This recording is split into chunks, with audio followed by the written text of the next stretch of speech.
Ryan Mercer's hands trembled as he stared across the restaurant table, his worst nightmare materializing in designer heels and a perfectly tailored suit. The woman his sister promised would be perfect for him wasn't some kind stranger. She was Olivia Bennett, the ice-cold CEO who'd torn apart his presentation just yesterday. The same executive who made grown men sweat during budget meetings. Their eyes locked in mutual horror as recognition dawned. This wasn't a blind date. This was corporate warfare dressed up as romance, and neither of them was backing down without a fight. If you want to see how this disaster unfolds, stick around until the end, hit that like button, and drop a comment telling me what city you're watching from. I want to see how far this story travels. The fluorescent lights of Meridian Logistics buzzed overhead like angry wasps as Ryan Mercer dragged himself through the warehouse entrance at 6:47 p.m., 17 minutes later than he'd promised Ava's babysitter. Again. His steel-toed boots echoed against concrete floors still sticky from the afternoon's loading dock incident. Someone had dropped an entire pallet of industrial lubricant, and the cleanup had eaten 3 hours nobody had. Ryan's phone vibrated for the 14th time in his pocket. He didn't need to check it. His sister Morgan had been relentless since Monday. "Just one date," she'd begged over Sunday dinner while Ava colored at the kitchen table, completely absorbed in turning a princess's dress purple. "Ryan, you haven't been out with anyone since—" "Don't." He'd cut her off with a look that could strip paint. They both knew what came after that sentence, and neither wanted to say it out loud in front of his daughter. But Morgan was nothing if not persistent. She'd worn him down the way water wears down stone, slowly, methodically, until Thursday afternoon when he'd finally muttered, "Fine," just to make her stop talking about it. Now, sitting in his decade-old Honda Civic in the employee parking lot, Ryan seriously considered just driving home and dealing with Morgan's disappointment later. The dashboard clock read 6:51 p.m. He had exactly 39 minutes to get home, shower away the smell of diesel fuel and cardboard dust, convince Ava that yes, Daddy really did have to go out tonight, reassure Mrs. Chen from 4B that he'd be back by 10 at the latest, and somehow make it across town to Bellamy's, the kind of restaurant where they probably judged you for not knowing which fork to use first. His phone lit up again. Morgan's face filled the screen, her contact photo showing her mid-laugh at last year's 4th of July barbecue. "I swear to God, if you're thinking about bailing," she started the second he answered. "I'm not bailing." Ryan rubbed his free hand across his face, feeling 3 days of stubble he hadn't had time to shave. "I'm sitting in my car, covered in God knows what, trying to remember why I agreed to this. Because you're 32 years old, and the only dates you've been on in the last 3 years are the ones Ava arranges with her stuffed animals. Mr. Fluffkins is excellent company. Ryan." "Morgan." He matched her tone exactly, which earned him an exasperated sigh through the phone speaker. "She's wonderful," Morgan said, her voice softening into something that made Ryan's stomach clench. That was her serious voice, the one she used when she really meant something. "I wouldn't set you up with just anyone. You know that, right? After everything you've been through with Ava, after—" She stopped herself. "I just want you to be happy again. Is that so terrible?"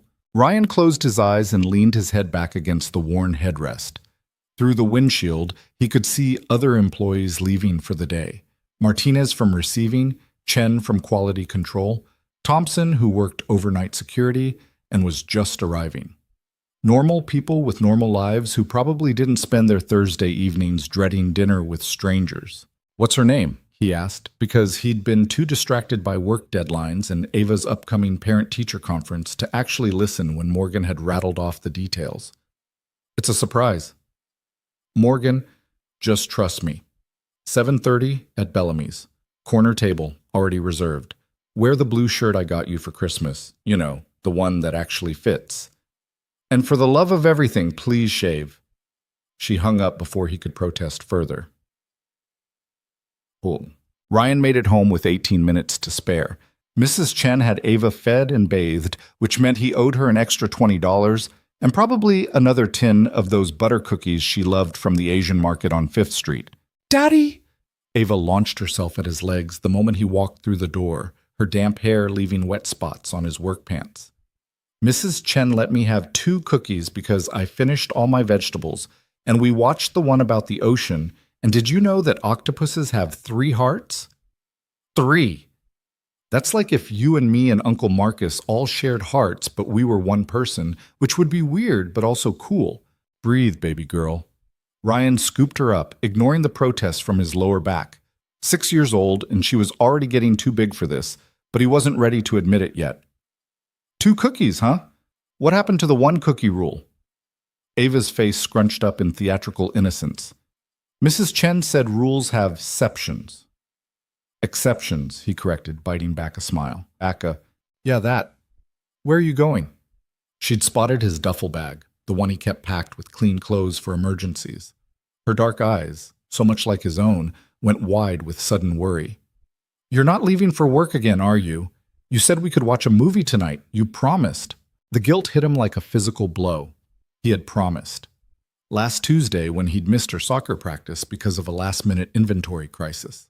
He'd sworn on Mr. Fluffkin's life that Thursday night was movie night. No exceptions. I know, sweetheart, and I'm so sorry. Ryan set her down gently and crouched to her level. Aunt Morgan set up something for Daddy tonight. It's just dinner, just a couple hours. Mrs. Chen said she'd stay and you can watch that movie together. And then tomorrow, you're going on a date. Ava's accusation cut through his explanation like a knife. Like in the movies, with a girl. Ryan opened his mouth, closed it, tried again. It's just dinner. Is she pretty? I don't know. I've never met her. Ava's face cycled through several emotions in rapid succession. Confusion, curiosity, and something that looked suspiciously like scheming. What if she's a witch, like in the stories? What if she tries to turn you into a frog? Then you'll have to kiss me to break the spell. You, Daddy, that's gross. But she was giggling now, which meant crisis averted. For now. Okay, but you have to tell me everything tomorrow. Everything. Like what she looks like, and if she's nice, and if she has any kids, because if she has kids, maybe they could come over and play, and... Ava? Ryan caught her hands before she could wind herself up into another breathless monologue. One thing at a time, okay? Let's just see how tonight goes. Mrs. Chen appeared in the hallway, her expression knowing. Go, she said in her matter-of-fact way. Ava and I will be fine. We have plans. She shared a conspiratorial look with his daughter that made Ryan nervous. What kind of plans? The fun kind, Ava announced. The kind without boys.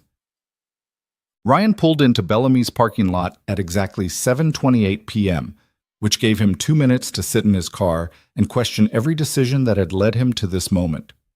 The restaurant was the kind of place that probably had a wait list measured in weeks. All warm brick and tasteful lighting, and windows that showed beautiful people having beautiful conversations over beautiful food. He didn't belong here. The blue shirt Morgan had bought him felt too tight across the shoulders. He'd shaved too quickly and nicked himself twice. His shoes were the same ones he'd worn to his cousin's wedding 4 years ago, and he was pretty sure one of the soles was coming loose. His phone buzzed. Morgan, naturally. You better be inside already. I got you the corner table. She's wearing a black dress. You literally cannot miss her. Do not mess this up. Ryan took a deep breath. Then another. Then he got out of the car before he could talk himself out of it. The hostess was a young woman with perfect posture and a smile that looked genuine until you saw it didn't reach her eyes. Good evening, sir. Do you have a reservation? Mercer, 7:30, corner table. Her smile warmed several degrees. Of course, right this way. Your companion hasn't arrived yet, but... Oh, wait. She checked her tablet. Actually, she checked in just a moment ago. Let me show you to your table. Ryan followed her through the restaurant, painfully aware of the other diners. Men in jackets that probably cost more than his monthly rent. Women whose jewelry caught the light like small constellations. The air smelled like money and rosemary and something else he couldn't identify, but probably had a French name. The corner table was exactly where Morgan had promised. Tucked away from the main dining room, private but not isolated, with a view of the city lights beginning to twinkle as dusk settled over downtown. And sitting there, her back to him, was a woman in a black dress. The hostess gestured toward the table. Enjoy your evening? Ryan's heart was doing something complicated in his chest as he approached. The woman hadn't turned around yet. He could see the elegant line of her shoulders, the way she held herself with perfect posture, the subtle gleam of what might be pearls at her neck. This was it. The moment. He'd say something charming, or at least not idiotic. And maybe Morgan was right. Maybe this could be... The woman turned. Ryan's entire world screeched to a halt. No, no, no, no. This wasn't possible. This couldn't be happening. This was some kind of cosmic joke, some terrible mistake, because the woman sitting at his blind date table wasn't a stranger at all. She was Olivia Bennett. The Olivia Bennett, CEO of Bennett Enterprises, the parent company that had acquired Meridian Logistics 8 months ago. The same woman who'd sat at the head of the conference table 3 days ago and systematically destroyed his proposal for restructuring the loading dock schedules. The executive who'd looked at him over her laptop screen and said, in front of 15 other people, "Mr. Mercer, I appreciate creativity, but what I don't appreciate is waste. Your proposed changes would cost this company 7% in efficiency." 7%. That might not sound like much to you, but translated into real numbers, that's $2.3 million annually. Can you justify $2.3 million for marginal improvements in employee comfort? She was staring at him now with the exact same expression she'd worn in that conference room, clinical, assessing, and completely devoid of warmth. For 3 full seconds, neither of them moved. Then they both spoke at once. "You've got to be kidding me." Their voices overlapped, identical in tone, identical in horror. Ryan's mind was racing. This had to be wrong. Morgan wouldn't do this. She couldn't have done this. She knew who Olivia Bennett was. Everyone at Meridian knew who Olivia Bennett was. She was the reason half the warehouse staff had to relearn their entire workflow. She was the reason Thompson had stress-eaten his way through 2 entire boxes of donuts last month. She was the personification of corporate efficiency taken to its most soulless extreme. And apparently, she was his blind date. "I'm going to kill Morgan," Ryan said, more to himself than to her. Olivia's perfectly shaped eyebrows rose a fraction of an inch. "Your sister's name is Morgan?" "Yeah, and I'm guessing someone in your life is also about to become an ex-relative." "My best friend Claire." Olivia's voice was controlled, but Ryan could hear the fury simmering underneath. Who apparently thought this would be hilarious. They stared at each other across the small table. The candlelight flickered between them, romantic and completely inappropriate for this disaster. "So," Ryan said finally, "this is awkward." "That's an understatement, Mr. Mercer." "We're not at work. You can call me Ryan." "I'm aware of your name." She picked up her water glass, took a sip, and set it down with precise deliberation. "The question is what we do about this situation. I vote for running away and pretending this never happened." For just a second, less than a heartbeat, he thought he saw something flicker in her expression. Amusement, maybe. Or possibly just indigestion. "Tempting," she admitted, "but I don't run from uncomfortable situations." "No, you just sit through them and make everyone else uncomfortable instead." The words were out before he could stop them. Ryan closed his eyes briefly. Great. Fantastic. He was 20 seconds into the worst blind date in human history, and he'd already insulted his company's CEO. But when he opened his eyes, Olivia was smiling. Sort of. It was more like her mouth had briefly forgotten how to maintain its usual disapproving line. "Fair point," she said, though in my defense, those meetings would be significantly less uncomfortable if people came prepared. We were prepared. You just didn't like our answers. I didn't like that your answers prioritized feelings over facts. Feelings like not wanting employees to develop chronic back problems from lifting 40-pound boxes for 10 hours straight. Efficiency standards exist for a reason. So do labor laws. They were doing it again. Falling into the same argument they'd had in the conference room, in the break room, in the parking lot, that one time when Ryan had been leaving late and Olivia had been arriving early for some ungodly executive breakfast meeting. A waiter appeared beside their table like a ghost, impeccably dressed and wielding menus. "Good evening. Can I start you both with something to drink?" Ryan and Olivia stared at him, then at each other. "I should go," Ryan said. "That would be the sensible thing," Olivia agreed. Neither of them moved. The waiter's professional smile didn't waver. "Or perhaps you'd like a moment to decide." "Whiskey," Ryan said. "Whatever you have that's strong." "Make that 2, Olivia added. The waiter nodded and vanished as silently as he'd appeared. Olivia folded her hands on the table. Her nails were painted a deep red that probably had some sophisticated name like Midnight Cherry or Corporate Bloodlust. I'm going to say something, and I need you to not interrupt me. Ryan gestured for her to continue. I'm going to sit through this dinner, she said, her voice low and precise, because I'm not going to give Claire the satisfaction of knowing she got to me. And because if I leave now, she'll spend the next 6 months trying to set me up with increasingly inappropriate men until I agree to give one of them a chance. This is damage control. So you're staying out of spite. I'm staying out of strategy. There's a difference. Ryan leaned back in his chair. The truth was, he understood completely. Morgan would be insufferable if he bailed. She'd claim he wasn't even trying, that he was too afraid to put himself out there, that he was using Ava as an excuse to hide from life. Okay, he said. I'll stay too. 1 hour. We eat something overpriced, make awkward conversation, and then we both go home and tell our respective meddlers that it was a disaster, so they'll leave us alone. Agreed. Olivia extended her hand across the table. 1 hour. Then we never speak of this again. Her handshake was exactly what Ryan expected, firm, brief, businesslike. But her hand was warmer than he'd anticipated, and smaller than it looked from across conference tables. The waiter returned with their drinks. Ryan took a sip of his whiskey and immediately regretted it. It was smooth and probably expensive and tasted like burning regret. So, Olivia said, lifting her own glass, since we're stuck here, we might as well establish ground rules. Ground rules for a fake date? Ground rules for a temporary truce. She counted off on her fingers. 1. We don't discuss work. At all. 2, we don't tell anyone at Meridian about this. 3, we survive this with our dignity intact. What's left of it? What's left of it, she agreed. They clinked glasses with the solemnity of soldiers making a pact before battle. Ryan studied her over the rim of his glass. Without the harsh fluorescent lighting of the office, with the candlelight softening her features, Olivia Bennett looked different. Still intimidating, there was no universe where she wasn't intimidating, but somehow more human. He could see the faint shadows under her eyes that suggested she slept as little as he did, the tiny crease between her eyebrows that appeared when she was thinking. You're staring, she said. Sorry, I'm just trying to figure out how my sister even knows you exist. I was wondering the same thing about Claire and you. Olivia set down her glass. Though apparently they met at some networking event 3 months ago, bonded over being surrounded by incompetent people. Your friend sounds delightful. She is, actually, when she's not trying to micromanage my personal life. Olivia paused. How much did Morgan tell you about me?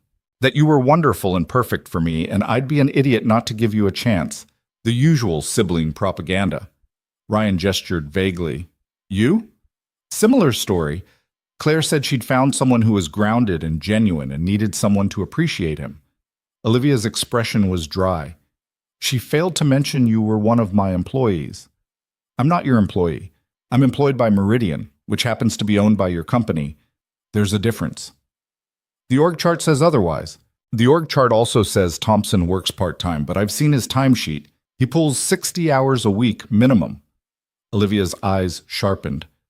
That's a compliance issue. If he's hourly and working over 40 without overtime pay, no work talk. Remember? Ground rule number 1. She caught herself, and Ryan could actually see the moment she consciously shifted gears. It was like watching a machine recalibrate. Right. No work talk. She picked up her menu. What do you recommend? Have you been here before? Do I look like I've been here before? That's not an answer. I've been here exactly once. My cousin's rehearsal dinner, 4 years ago. I had the chicken because it was the cheapest thing on the menu, and I spent the entire evening worried about the babysitter's hourly rate. Ryan hadn't meant to say that last part. It just slipped out, carried on the back of whiskey and exhaustion and the surreal nature of this entire evening. Olivia was watching him again, but differently now. Not like she was trying to find his weakness, more like she was seeing him for the first time. You have a child, she said. It wasn't a question. Daughter, Ava. She's 6. Ryan pulled out his phone without thinking, the way he always did when someone mentioned her. His lock screen was a photo from her last soccer game. Ava mid-kick, her face scrunched up in concentration, her jersey 3 sizes too big. She's the reason I nearly didn't come tonight. We had movie plans. He showed her the phone, then immediately felt stupid about it. Why was he showing his kid's picture to Olivia Bennett? She probably thought he was one of those insufferable parents who couldn't go 5 minutes without talking about their children. But Olivia took the phone gently, studying the photo with an expression he couldn't quite read. "She looks fierce," she said finally. "She is. Takes after her dad." "I was thinking she takes after her mother." The silence that followed wasn't comfortable. Ryan took his phone back, locked the screen, shoved it in his pocket. "Sorry," Olivia said quietly. "I shouldn't have assumed." "It's fine. You didn't know." Ryan drained the rest of his whiskey in one long swallow. "Ava's mom isn't in the picture. Hasn't been for a while. It's just us." He expected pity. That's what people usually offered when they found out he was a single dad, that patronizing sympathy that made him want to break things. But Olivia just nodded. "That must be hard. We manage." "I'm sure you do more than manage." She turned her attention back to her menu. "The salmon here is excellent, if you like fish. And before you make some comment about the price, dinner is my treat. Consider it compensation for your wasted evening." I know you don't need it. I'm offering anyway." Her voice had taken on that CEO edge again, the one that suggested arguing would be futile. "Pick something you'll actually enjoy eating, Ryan. We're already suffering through this disaster. We might as well have good food while we do it." It was such an absurd statement, delivered with such complete seriousness, that Ryan actually laughed. A real laugh. The kind that surprised him because he couldn't remember the last time something had struck him as genuinely funny. Olivia's expression shifted, softened maybe, though it was hard to tell in the candlelight. "What?" she asked. "Nothing. I just..." Ryan shook his head. "You're not what I expected." "Disappointed?" "Different." "Is that better or worse?" "Ask me in an hour." "Bon." They ordered. Olivia got the salmon. Ryan chose the steak, medium rare, and tried not to think about how much it cost. The waiter recommended a wine that Olivia accepted with a nod, and Ryan pretended to understand. And then they were alone again, with 47 minutes left in their hour, and nothing to talk about except the one subject they'd agreed not to mention. "So," Ryan said, "since work is off limits, what do we talk about?" "Normal first date conversation, I suppose." "Which is what exactly? I haven't been on a first date in..." He tried to remember. 8 years? 9? That's either very romantic or very depressing. Bit of both, probably. Olivia swirled her wine glass. "What did you talk about on your last first date?" "Music, I think, and movies. She was really into horror films, and I pretended to be because I was 24 and stupid." "Did it work?" "For a while." Ryan traced the rim of his water glass. "What about you? When's the last time you did this?" "This specifically? Never. I've never been set up on a blind date with someone I work with who openly challenges me in meetings." "You know what I mean." Olivia considered the question. 6 months ago, lawyer, very accomplished, very boring. He spent 2 hours talking about his summer home in the Hamptons and his investment portfolio. Sounds terrible. It was. Though in fairness, I spent most of the dinner checking my email under the table, so I wasn't exactly date of the year either. At least you're honest about it. Honesty is efficient. It saves time. There it was again, that corporate speak that made everything sound like a business transaction. But this time, Ryan thought he heard something else underneath it. Something almost offensive, like she was using that language as armor. Their food arrived, perfectly plated and artfully arranged. Ryan's steak was probably the best thing he'd eaten in months. He told himself he was only enjoying it because it was free. "Tell me something," Olivia said after a few minutes of eating in silence. "Why logistics? It's not exactly the most glamorous field." Says the CEO of a company that literally depends on logistics to function. Fair point, but you didn't answer the question. Ryan cut another piece of steak, buying himself time to think. "I needed something stable. Something with decent benefits and regular hours. When Ava came along, I couldn't be the guy jumping between jobs anymore. Meridian was hiring, the pay was decent, and they didn't ask too many questions about my extremely random resume." "What did you do before?" "Little bit of everything. Construction, bartending. I worked at a recording studio for a while doing sound editing. That was actually my favorite, but it didn't pay enough." You have eclectic tastes. I have bills to pay and a kid to raise. My tastes don't really factor into it anymore. Olivia was quiet for a moment. That's remarkably practical. That's being a parent. Is it worth it? The sacrifice, I mean. The question caught Ryan off guard. Not because it was invasive, but because it was genuine. She really wanted to know. Every single day, he said simply. Even the hard ones. Even the days when I'm so tired I can barely think straight and she's throwing a tantrum about wearing shoes. She's the best thing that ever happened to me. You're lucky. I'm exhausted, but yeah, I'm lucky too. Olivia smiled then, a real smile, small and brief but unmistakably genuine. I can't imagine it, having that kind of responsibility for another person. You run a multi-million-dollar company. You're responsible for hundreds of employees. That's different. I can restructure a department. I can't restructure a 6-year-old. You'd be surprised. Ava responds well to organized systems. We have a chore chart and everything. Does it work? About 60% of the time. The other 40% she tries to negotiate for reduced responsibilities in exchange for increased dessert allocation. Olivia laughed. Actually laughed. A sound that transformed her entire face, making her look younger and less guarded and nothing like the woman who'd reduced grown men to stammering in conference rooms. She sounds like she'd make an excellent executive someday, Olivia said. God help us all. They fell into easier conversation after that. Olivia told him about growing up in Connecticut, the youngest of 3 siblings, all of whom had gone into business. Ryan shared stories about Ava's recent obsession with marine biology and her insistence that when she grew up, she was going to be both an astronaut and a dolphin trainer. Simultaneously? Olivia asked. She's very ambitious. Wonder where she gets that from. The hour passed. Then another 30 minutes. Neither of them mentioned leaving. The waiter brought dessert menus. Olivia ordered chocolate cake. Ryan got the same, even though he was already uncomfortably full, because sitting here eating overpriced cake with Olivia Bennett was somehow better than going home to an empty apartment and Mrs. Chen's knowing looks. I need to ask you something, Olivia said as she picked up her fork. And I need you to be honest. Okay, that proposal you made, the loading dock schedule. You really think it would improve things? Ryan set down his own fork. I thought we weren't talking about work. We're not. I'm asking about your professional opinion as someone who understands the operational reality better than I do. There's a difference. That sounds like talking about work with extra steps. Ryan, he sighed. Yeah, I really think it would help. Not just because it would make things easier for the workers, though it would, but because exhausted employees make mistakes. Expensive mistakes. You want to talk efficiency? Thompson dropped an entire shipment last month because he'd been on his feet for 9 hours straight and his concentration slipped. That cost us $20,000 in damaged inventory. My proposal would cost you maybe $300,000 to implement, but it would save you double that in reduced errors and sick days. Martes. Olivia was watching him with that intense focus she brought to everything.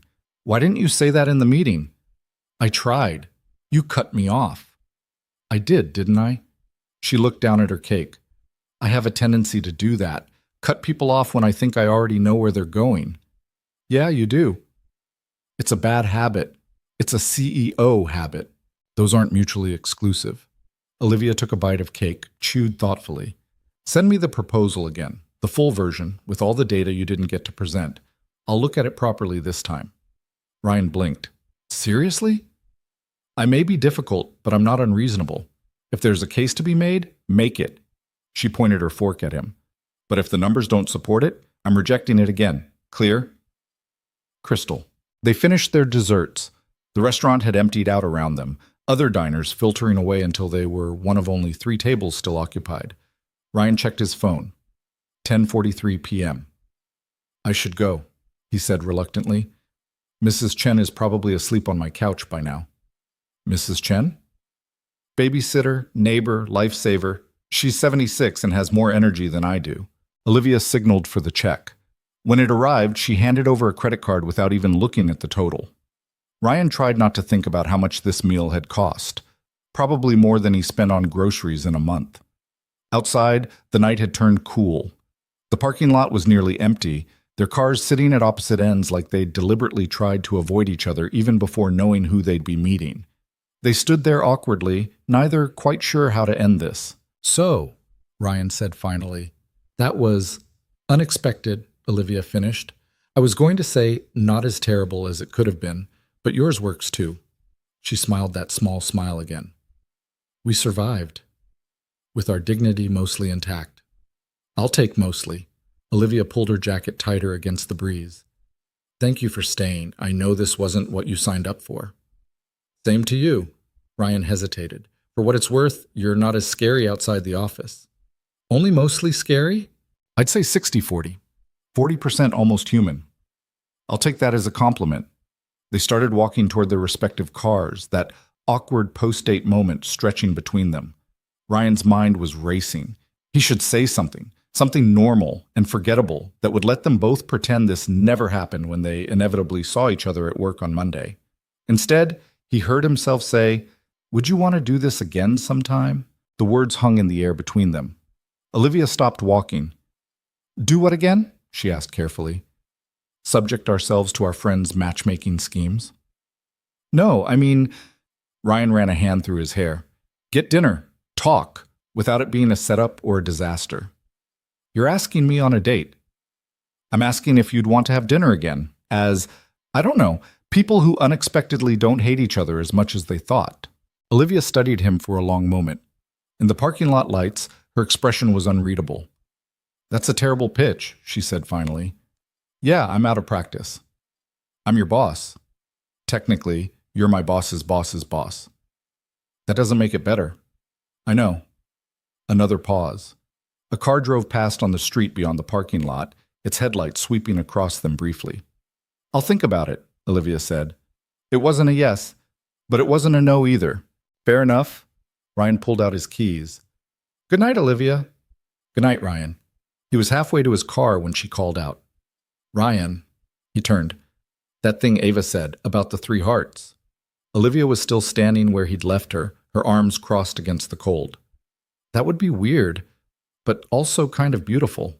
Then she walked to her car, something sleek and expensive that probably cost more than he made in 2 years, and drove away, leaving Ryan standing alone in the parking lot, wondering what the hell had just happened.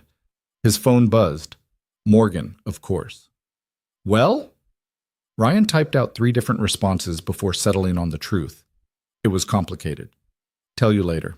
He sat in his car for a full 5 minutes before starting the engine, his mind replaying the evening in fragments.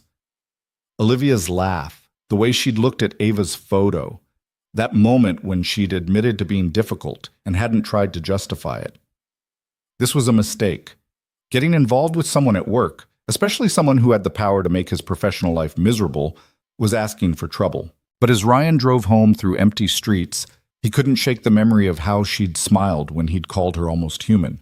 And against all logic, against every reasonable instinct he possessed, he kind of wanted to see that smile again. Ryan didn't tell Morgan about the dinner. Not right away. He made it home at 11:07 p.m. to find Mrs. Chen dozing in his armchair with the television playing some late-night talk show on mute, and Ava sprawled across the couch in her pajamas, clutching Mr. Fluffkins like a life preserver. The sight of them, peaceful and safe in his cramped living room, made something in his chest tighten. Mrs. Chen woke the moment he closed the door, her eyes sharp despite the late hour. "She waited up for you," she said quietly. "Fell asleep around 10. Kept asking when you'd be home."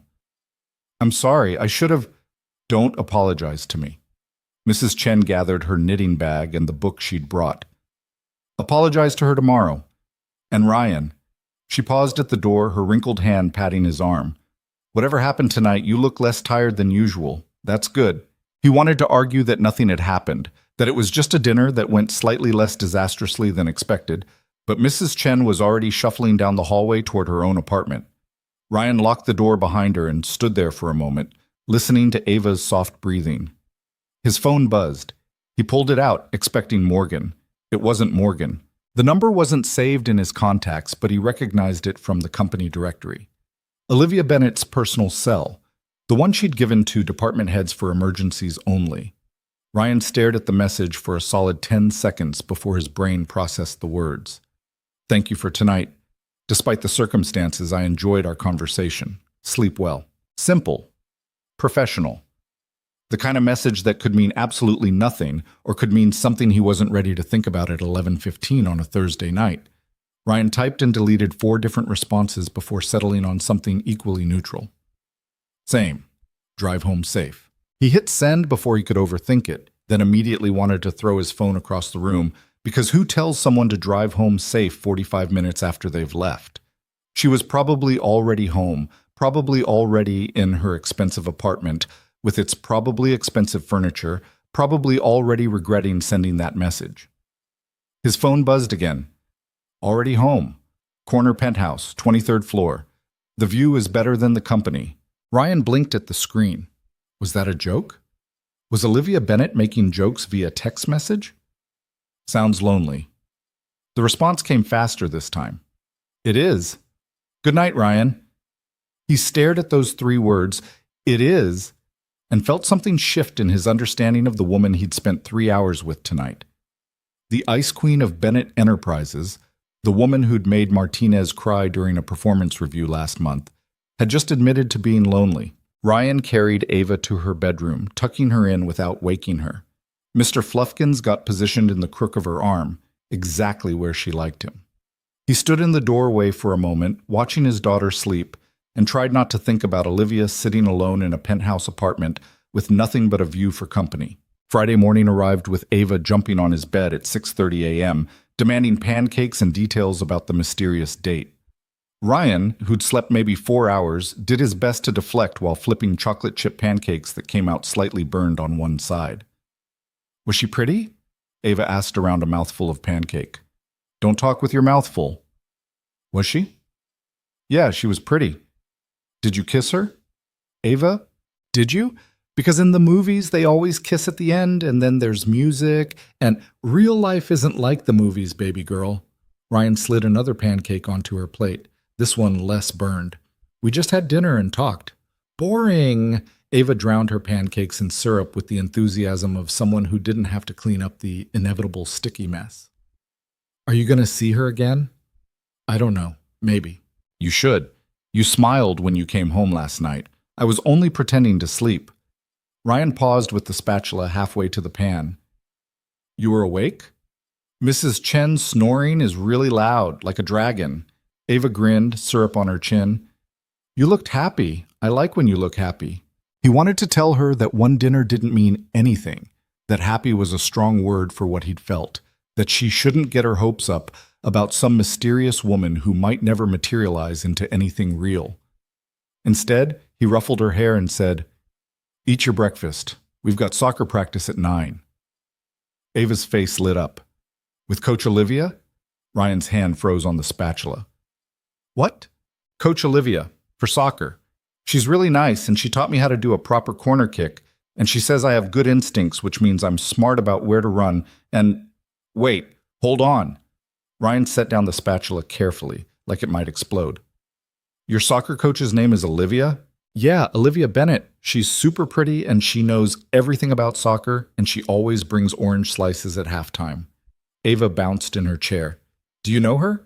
Is she the one from last night? Did you have dinner with my soccer coach? The universe, Ryan decided, had a truly twisted sense of humor. I need coffee, he muttered. That's not an answer. Finish your pancakes. But his mind was racing. Olivia Bennett coached youth soccer. The same woman who spent her weekdays making executives sweat was spending her Saturday mornings teaching 6-year-olds how to kick a ball. It didn't make sense. It didn't fit the image he'd built of her in his head. The Ice Queen, all business and efficiency, who probably had better things to do than volunteer with screaming children. Ryan pulled out his phone and scrolled through his email until he found the one from the rec league coordinator. Sure enough, there it was. Coach assignments for the fall season. Team Wildcats, Coach Olivia Bennett. He'd seen that email 3 months ago when Ava first signed up. He'd never connected the dots because why would he?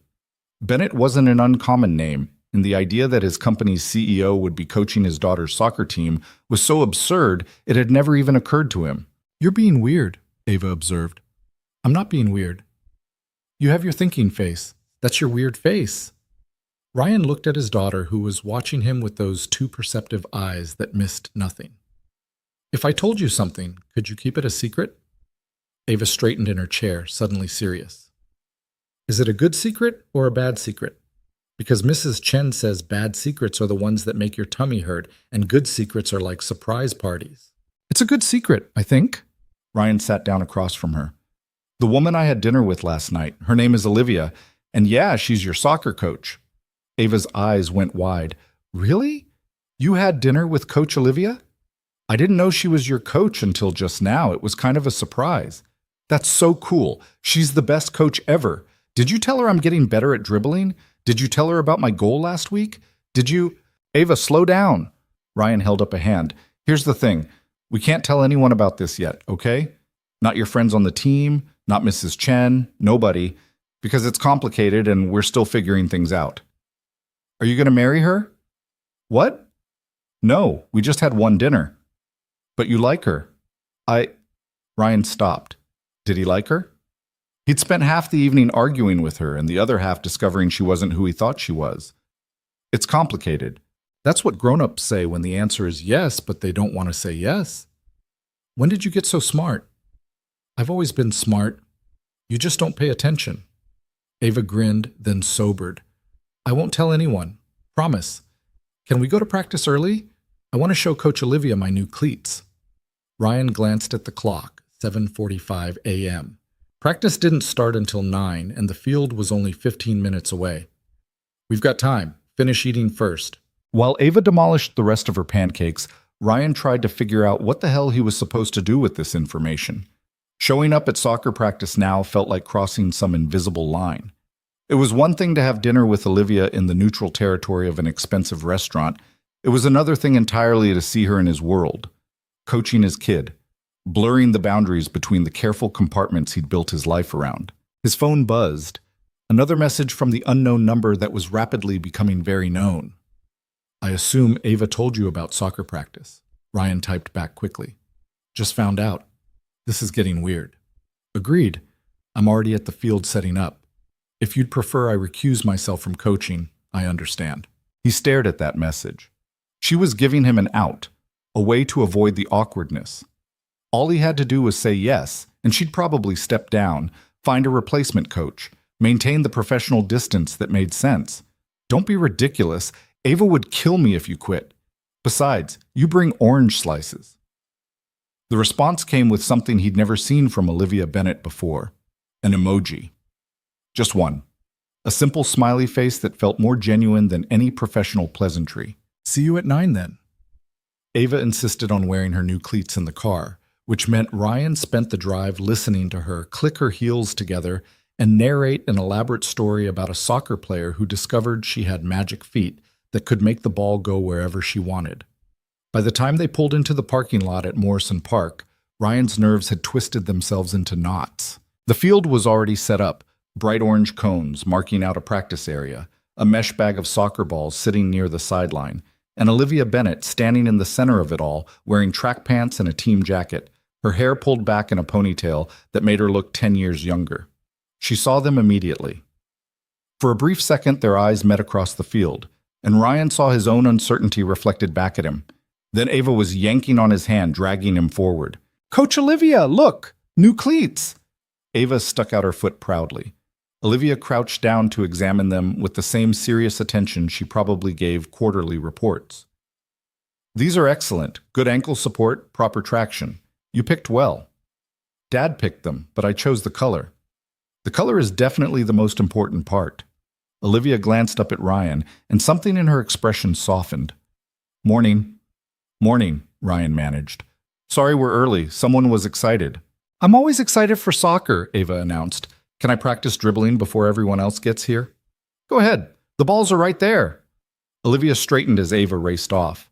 Then it was just the two of them, standing in the middle of an empty soccer field at 8:47 on a Friday morning, trying to figure out how to be normal. So, Ryan said finally, youth soccer coach. That's not in your company bio. Neither is single father in yours. Fair point. They watched Ava attack the soccer balls with enthusiasm that far exceeded technique. She managed to kick one completely off the field and into the parking lot. She's got power, Olivia observed. We're working on accuracy. Story of her life. Ryan shoved his hands in his pockets. Look, I don't want to make this weird. It's already weird. Yeah, but we can be adults about it, right? You coach, I watch from the sidelines with the other parents, and we just coexist. Olivia was quiet for a moment. Is that what you want? To coexist? The question hit harder than it should have. Ryan looked at her, really looked at her, standing there in coaching gear instead of a designer suit, with grass stains on her shoes and her hair coming loose from its ponytail, and he realized he had no idea what he wanted. I don't know, he admitted. I'm still trying to figure out how my blind date turned into my daughter's soccer coach turned into my boss. I'm not your boss on this field. No? No. Here, I'm just someone who volunteered because the league was short on coaches, and I used to play in college. Olivia glanced at him. And you're just Ava's dad. Nothing complicated about that. Everything about this is complicated. True, but maybe we don't have to figure it all out this morning. She checked her watch. Other kids will be here soon. You should probably take your position with the other parents before they start asking questions. Ryan nodded, but he didn't move. Olivia? Yeah? Thanks for not making this harder than it has to be. She smiled that small smile he was beginning to recognize. I saved the hard part for Monday meetings. He was still laughing when the first of the other parents arrived. Martinez's wife with their son Lucas, followed by Chen from Quality Control with his daughter Emma. Both of them looked surprised to see Ryan there early, and even more surprised to see him talking to Coach Olivia like they knew each other. Ryan retreated to the sidelines before anyone could ask questions he didn't know how to answer. Practice was good. Better than good. Ryan had been to exactly 3 of Ava's previous sessions, always arriving late and leaving early because of work, always standing apart from the other parents because he didn't know them and didn't have time for small talk. But today he was early, and Martinez's wife, whose name turned out to be Sophia, immediately pulled him into conversation about the upcoming bake sale fundraiser.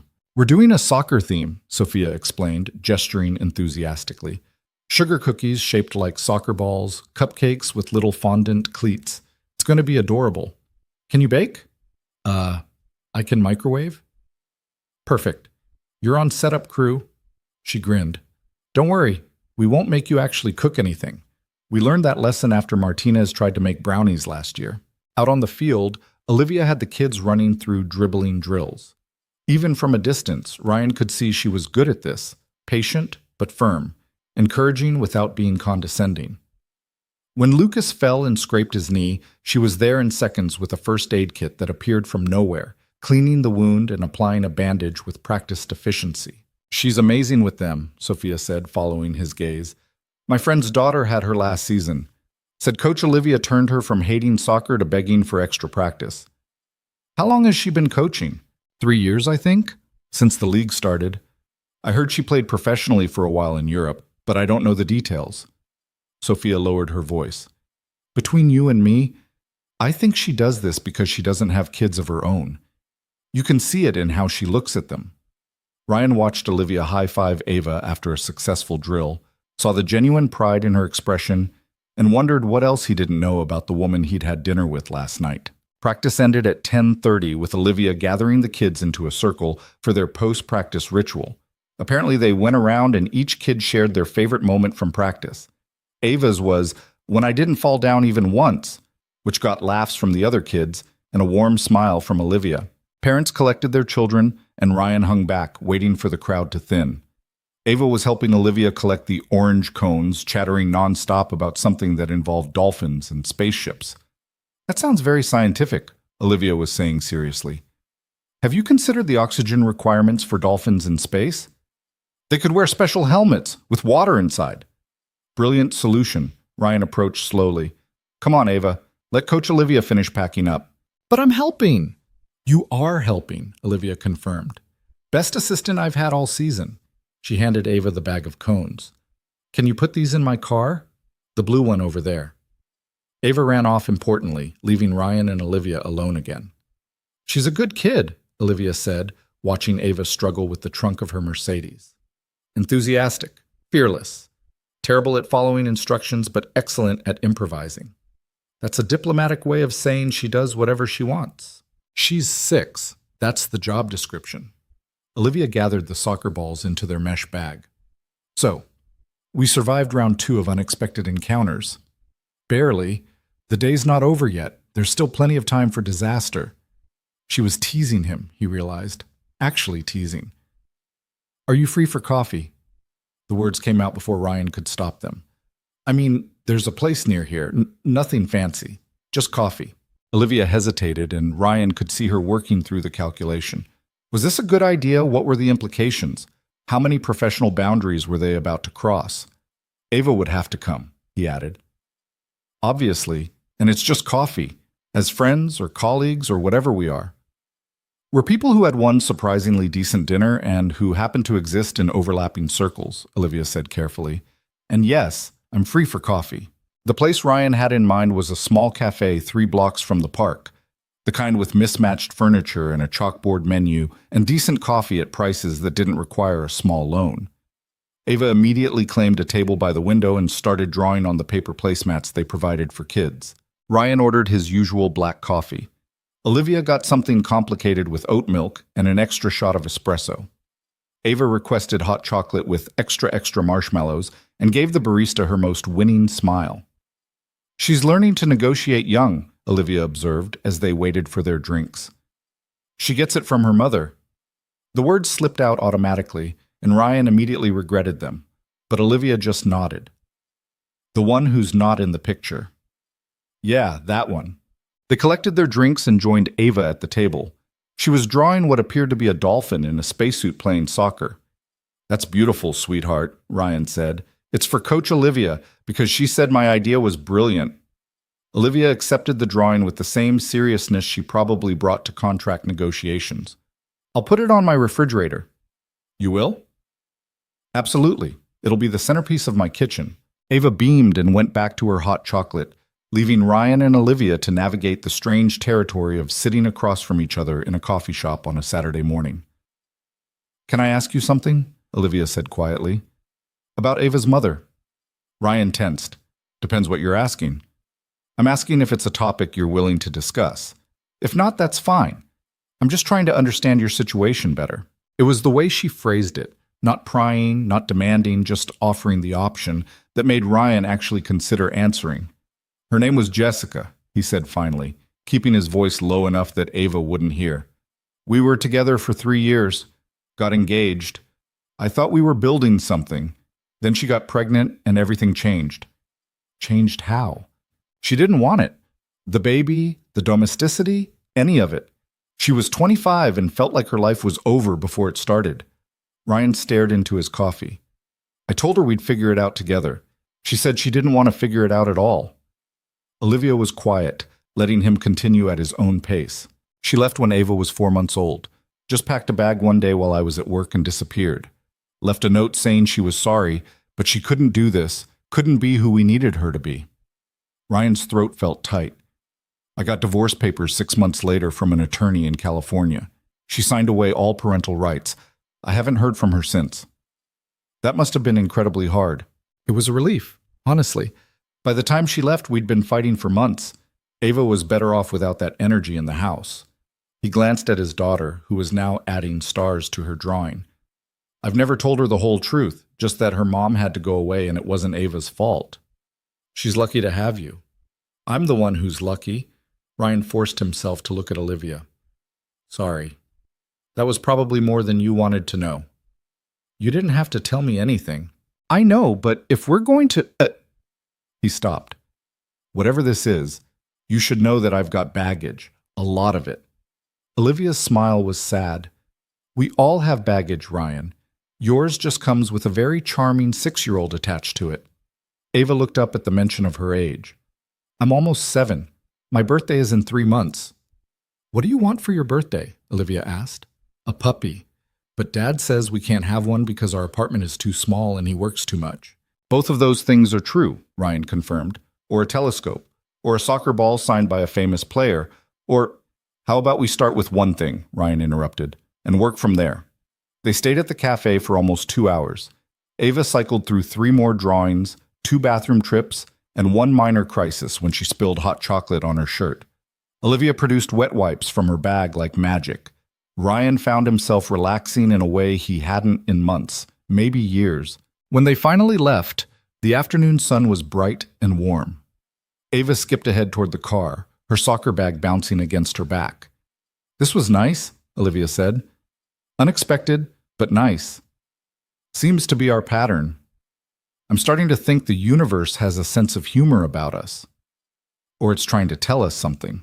Olivia looked at him, and Ryan saw uncertainty in her expression that matched his own.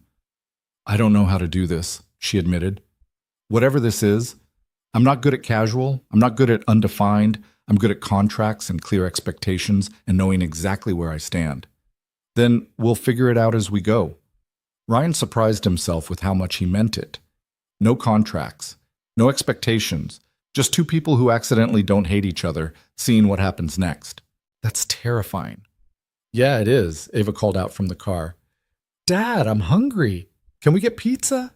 "You just had hot chocolate. That was forever ago." Olivia laughed. "You should feed her. Growing kids need calories." "Join us," Ryan said impulsively, "for pizza. It won't be fancy like last night, but I'd like that." So they went for pizza, Ryan and Ava and Olivia Bennett, CEO of a multi-million-dollar company, sitting in a booth at Mario's Pizza Palace with sticky tables and arcade games in the corner. Ava insisted Olivia sit next to her so she could show her the proper technique for eating pizza crust first, which Olivia accepted with the same grave attention she probably gave board meetings. Ryan watched them together and felt something dangerous bloom in his chest. Hope, maybe. Or possibility. Or just the simple pleasure of not being alone for once. His phone buzzed. "Morgan, finally catching up. Mom said she saw you at Morrison Park this morning with a woman. Details now." Ryan typed back one-handed while reaching for another slice of pizza. "Tell Mom to mind her own business. And you too. That's not a denial." He pocketed his phone and looked up to find Olivia watching him with raised eyebrows. "Let me guess," she said. "Morgan?" "And my mother, apparently. The family intelligence network is faster than I thought. Claire texted me earlier asking if I'd reconsidered that thing we discussed. I told her I was busy." "Are you? Reconsidering?" Olivia met his eyes across the table, and Ryan saw something shift in her expression. "Ask me again at the end of the day." They finished their pizza. Ava convinced Olivia to play one round of skee ball in the arcade, which Olivia won with a precision that suggested she'd done this before. Then it was after 2 in the afternoon, and real life was starting to creep back in around the edges of their strange little bubble. In the parking lot, Ava hugged Olivia goodbye with the unselfconscious affection of a child who didn't know about complications or boundaries. "See you at practice next week, Coach." "See you then, Ava." Ryan waited until Ava was buckled into the back seat before turning to Olivia. "So, end of the day, have you reconsidered?" "Reconsidered what?" "Whatever this is. Us, coffee and pizza, and figuring it out as we go." Olivia was quiet for a long moment, and Ryan prepared himself for the inevitable rejection. This was crazy. They both knew it was crazy. She'd come to her senses, draw a professional line, and Monday would be awkward for entirely different reasons. "I don't date people I work with," she said finally. "It's a rule I've had since college. No exceptions." "Okay. But I don't coach the children of people I'm dating either, so maybe all my rules need updating." She smiled, and it transformed her whole face. "Yes. I'm reconsidering. I'm saying yes to whatever this is, even though it terrifies me and breaks every professional guideline I've ever set for myself." Ryan felt something loosen in his chest. "Yeah? Yeah, but we're taking this slow and we're being smart about it. And if at any point it gets complicated in a way that affects Ava or my company or your job, we stop." "Deal." They shook on it, which made them both laugh, because who shakes hands after agreeing to date? "I'll call you," Olivia said. "Looking forward to it." Ryan drove home with Ava singing off-key in the back seat, and his mind spinning with the impossibility of what had just happened. He'd gone to a blind date expecting disaster, and somehow ended up with coffee and pizza and a woman who made his daughter laugh and made him feel less alone. Monday would be complicated. Everything about this was complicated. But as Ava chattered about Coach Olivia and dolphins and her upcoming birthday, Ryan decided that maybe complicated wasn't the worst thing in the world. Maybe it was just the beginning. Monday morning hit Ryan like a freight train he'd seen coming but couldn't avoid. He'd barely slept Sunday night, his mind cycling through every possible scenario of how seeing Olivia at work would play out. Would she pretend nothing had happened? Would she expect him to? Would everyone somehow instantly know they'd spent Saturday eating pizza and playing skee-ball like normal people instead of employer and employee? The warehouse floor at Meridian was already buzzing when he clocked in at 6:58 a.m. Martinez was arguing with Chen about optimal pallet stacking techniques. Thompson looked half dead, which meant he'd worked a double shift again despite Ryan telling him to go home. The coffee in the break room smelled like it had been brewed sometime during the previous administration. Normal. Everything was completely normal, except Ryan kept checking his phone like a teenager waiting for a text back. And he changed his shirt 3 times that morning before Ava had pointed out that they all looked exactly the same, Daddy. It's weird. His phone buzzed at 7:23 a.m. Unknown number, except it wasn't unknown anymore. Morning. Budget meeting at 10. Try not to fall asleep. I promise to keep it under 3 hours. Ryan stared at that message. She was joking. Olivia Bennett was making jokes about boring budget meetings. He typed back quickly before he could overthink it. 3 hours? That's generous. Last one went until lunch. That was before I implemented the efficiency protocols. We're down to 2 hours average now. My hero. He regretted it the second he hit send. Too familiar, too casual. This was still his boss, technically, regardless of what had happened over pizza. But her response came through almost immediately. Save the flattery for when I approve your loading dock proposal. See you at 10. Ryan found himself smiling at his phone like an idiot, which is exactly when Martinez walked past and caught him. You look happy. That's suspicious. Martinez grabbed a clipboard from the wall. Who are you texting? Wait, don't tell me. Morgan finally wore you down about the dating thing, didn't she? Mind your business, Martinez. That's a yes. Holy hell, Ryan actually went on a date. Was it awful? It was awful, wasn't it? You've got that shell-shocked look people get after bad blind dates. It wasn't awful. Ryan shoved his phone in his pocket. It was weird, but not bad weird. You seen her again? The honest answer was, I have no idea what we're doing. But Ryan settled for a non-committal shrug. Maybe. We'll see. Martinez grinned. Man, it's about time. You've been walking around here like a zombie for years. A little romance might actually make you bearable to work with. I'm very bearable. You made Thompson cry last month. That was about the safety protocols he keeps ignoring, and he didn't cry. He got emotional. Same thing. Martinez clapped him on the shoulder. Seriously, though, I'm glad. You deserve something good. Ryan didn't know how to respond to that, so he changed the subject to the shipment schedule and spent the next 2 hours trying to focus on inventory counts, instead of the fact that he had a budget meeting with Olivia in less than 90 minutes. At 9:47 a.m., Ryan headed up to the 3rd floor where the conference rooms lived. He'd been in exactly 2 meetings up here since Bennett Enterprises took over. The initial restructuring announcement, and the disastrous loading dock proposal presentation. The carpet was nicer up here. The coffee machine actually worked. There were plants that someone watered regularly. The conference room door was already open. Through the glass wall, Ryan could see Olivia at the head of the table, laptop open, talking to someone on her phone. She was wearing a charcoal gray suit that probably cost more than his car payment, her hair pulled back in the same ruthlessly efficient bun she wore to every meeting. Nothing about her suggested they'd spent Saturday watching his daughter win 15 tickets at skee-ball. Ryan took a breath and walked in. Olivia glanced up, and for just a fraction of a second, her professional mask slipped. Her eyes met his, and Ryan saw something warm there, something private that was just for him. Then it was gone, and she was CEO Olivia again, gesturing for him to take a seat while she finished her call. I understand the timeline is tight, but we've worked with tighter. Get me the revised proposal by Wednesday. She paused, listening. No, Wednesday. Not Thursday. Not end of week. Wednesday at 9 a.m. Another pause. Excellent. Talk soon. She hung up and turned her attention to the room. Besides Ryan, there were 5 other people present, department heads from logistics, operations, and finance. Anderson from accounting was already looking half asleep. "Let's get started," Olivia said, her voice crisp and professional. "We have a lot to cover, and I'd like to wrap this up efficiently. Ryan, since you're here, we'll start with your revised loading dock proposal." Ryan's brain stuttered. "I'm sorry, what?" "Your proposal, the one you were supposed to send me with the full data." Olivia's expression was perfectly neutral. "You did send it, didn't you?" He had. Saturday night, actually, at 11:47 p.m. when he couldn't sleep and figured he might as well be productive.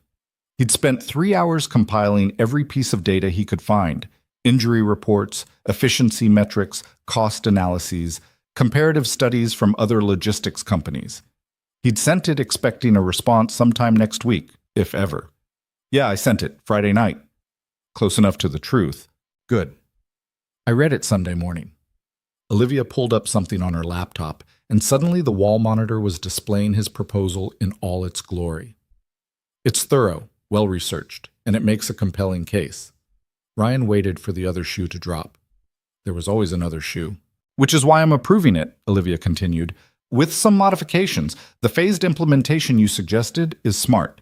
We'll start with one shift as a pilot program, measure the results over 60 days, then expand if the data supports it.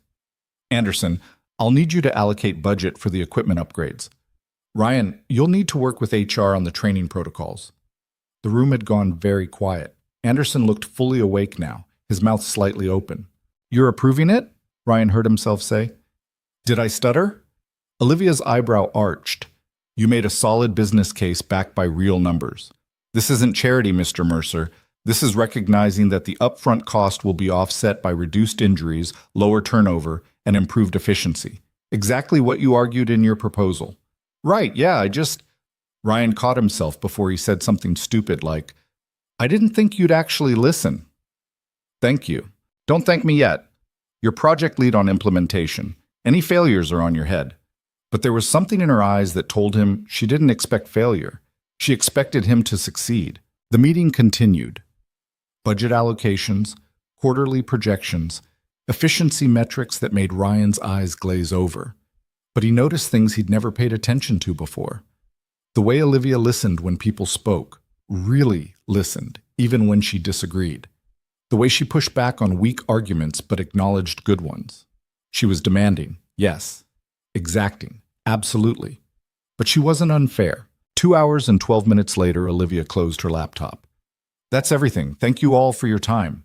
Ryan, stay back a moment. I have some questions about the implementation timeline." The others filed out, Anderson muttering something about needing better coffee. Ryan waited until the door closed behind them, then looked at Olivia. "Implementation timeline?" he asked. "That was an excuse." She stood up, stretching slightly. "I wanted to say that your proposal was good. Really good. I'm sorry I didn't give it a fair hearing the first time." "You were testing me." "I was being stubborn. There's a difference." Olivia walked to the window, looking out over the warehouse floor below. "I have a bad habit of thinking I know best. Sometimes I do. Sometimes I don't. Your proposal was one of the times I didn't." Ryan joined her at the window. From up here, he could see Martinez directing a forklift, Thompson checking inventory on his tablet, the constant motion of the warehouse floor. "Why did you really approve it?" he asked quietly. "Because the data supported it. Because it was the right thing to do." Olivia glanced at him. "And maybe because someone recently reminded me that exhausted employees make expensive mistakes, and I'd rather prevent problems than fix them." "Someone sounds smart." "He has his moments." Her lip quirked. "How are you after this weekend? After all of this?" "Confused, terrified, cautiously optimistic." Ryan kept his voice low, aware that the conference room had glass walls and curious eyes everywhere. "You?" "The same. I kept wanting to text you yesterday, but I didn't know what to say." Olivia turned to face him fully. "I'm not good at this, Ryan. The personal stuff. I'm much better at the professional stuff." "You seemed pretty good at it on Saturday." "Saturday was different. Saturday was coffee and pizza and your daughter. This is work. I need to be good at keeping them separate." "Okay, so we keep them separate. We're professionals here. Outside of here, we're—" Ryan paused. "What are we exactly?" "I don't know yet, but I'd like to find out." Olivia checked her watch. I have another meeting in 10 minutes. Dinner this week? Somewhere that isn't my company cafeteria or a kid's pizza place. Actual adults having an actual date. Wednesday? Ava has a sleepover at Morgan's. Wednesday works. I'll text you details. She picked up her laptop and files, all business again. And Ryan? Good work on the proposal, really. He watched her leave, her heels clicking efficiently against the tile floor, and tried to reconcile this version of her with the woman who'd solemnly promised Ava that dolphin astronauts were scientifically feasible with the right equipment. His phone buzzed the second he left the conference room.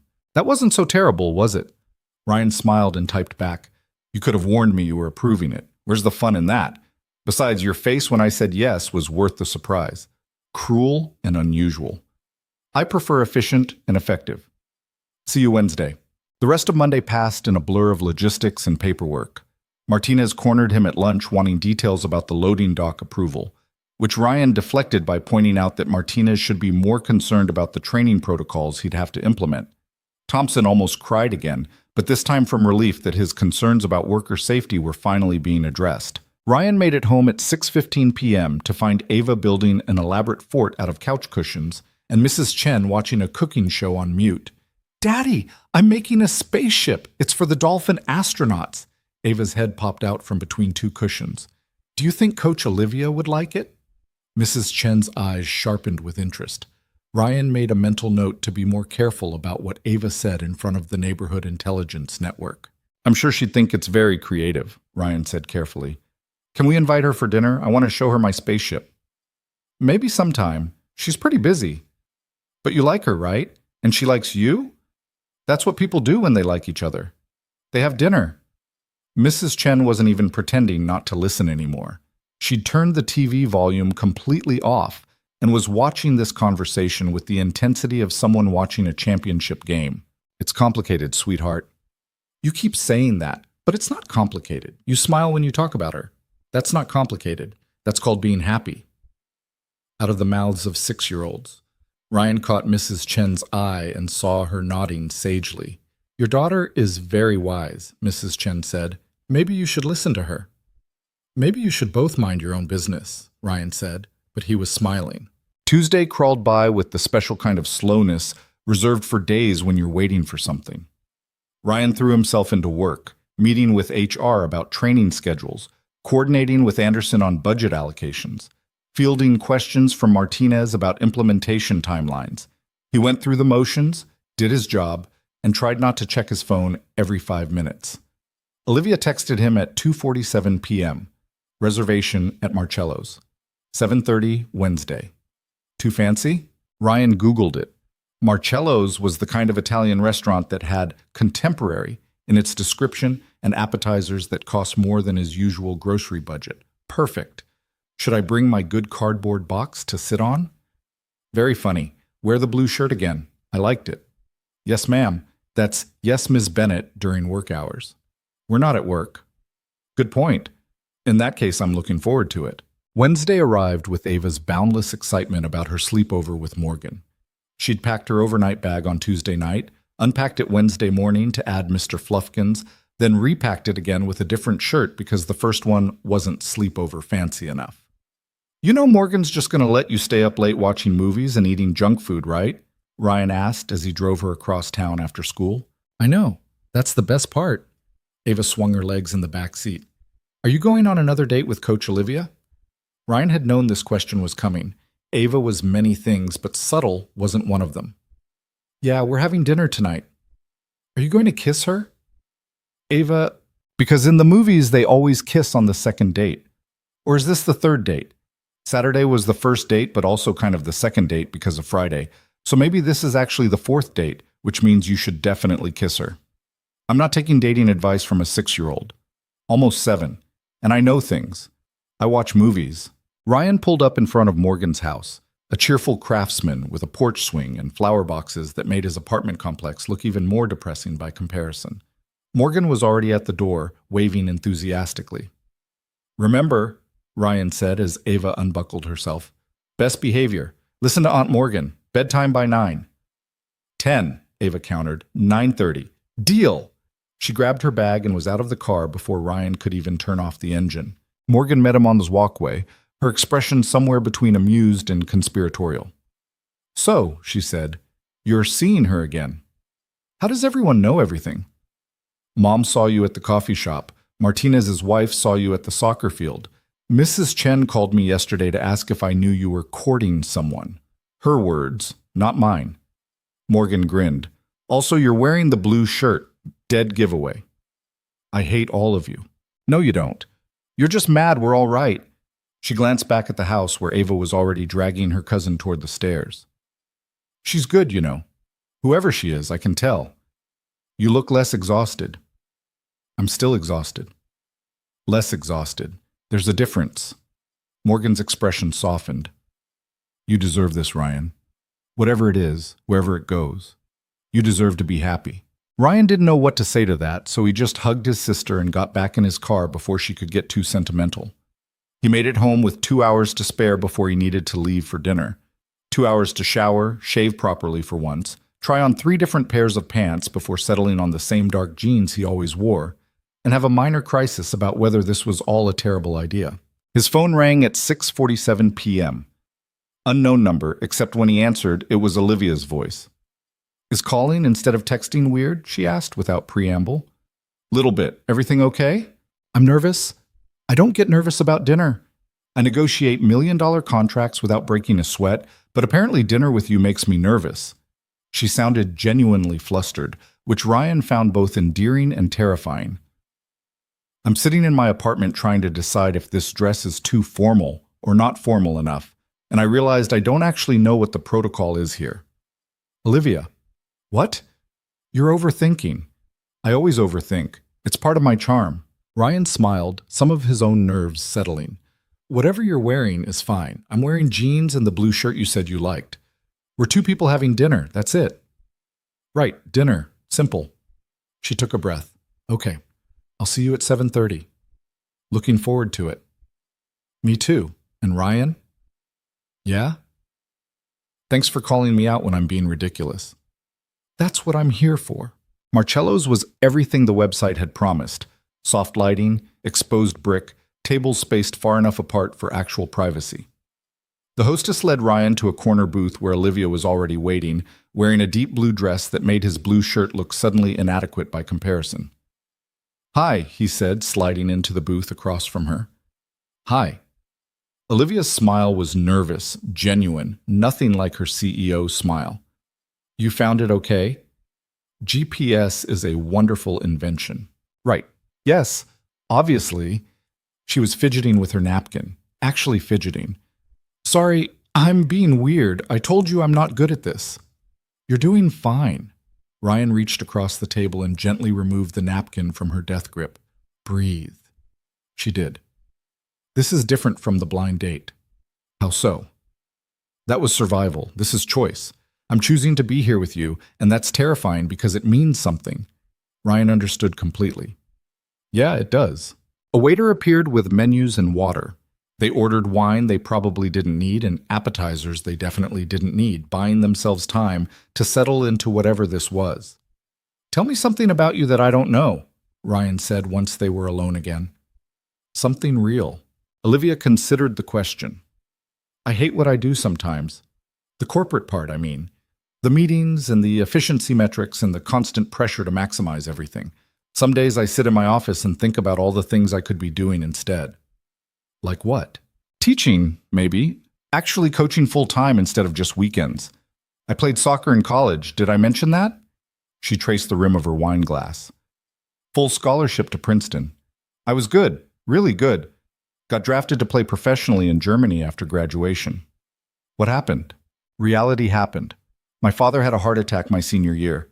The family business needed someone to step in. I was the youngest, the only one without a spouse or kids.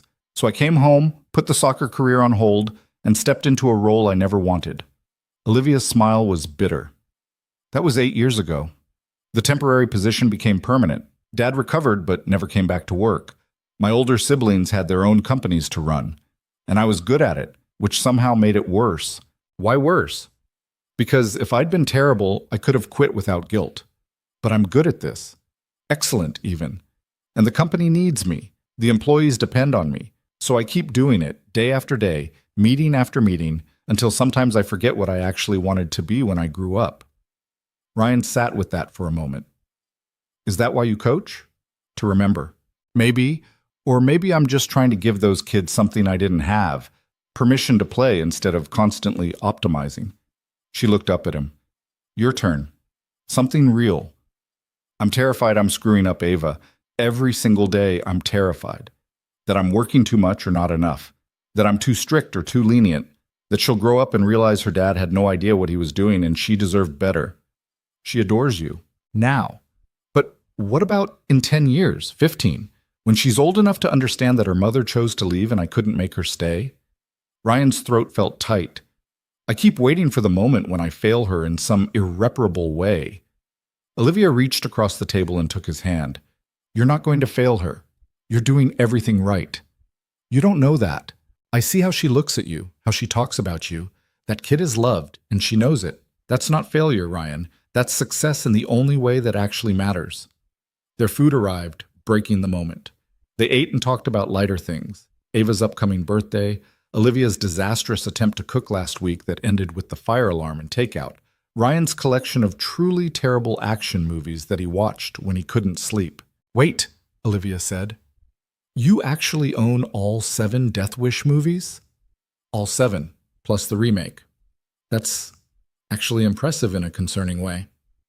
I contain multitudes. Apparently, she was laughing now, really laughing. What else? What other terrible movies do you secretly love? They're not terrible, they're classics of the genre. The genre being in things that should never have been filmed? You're a snob. I'm discerning. There's a difference.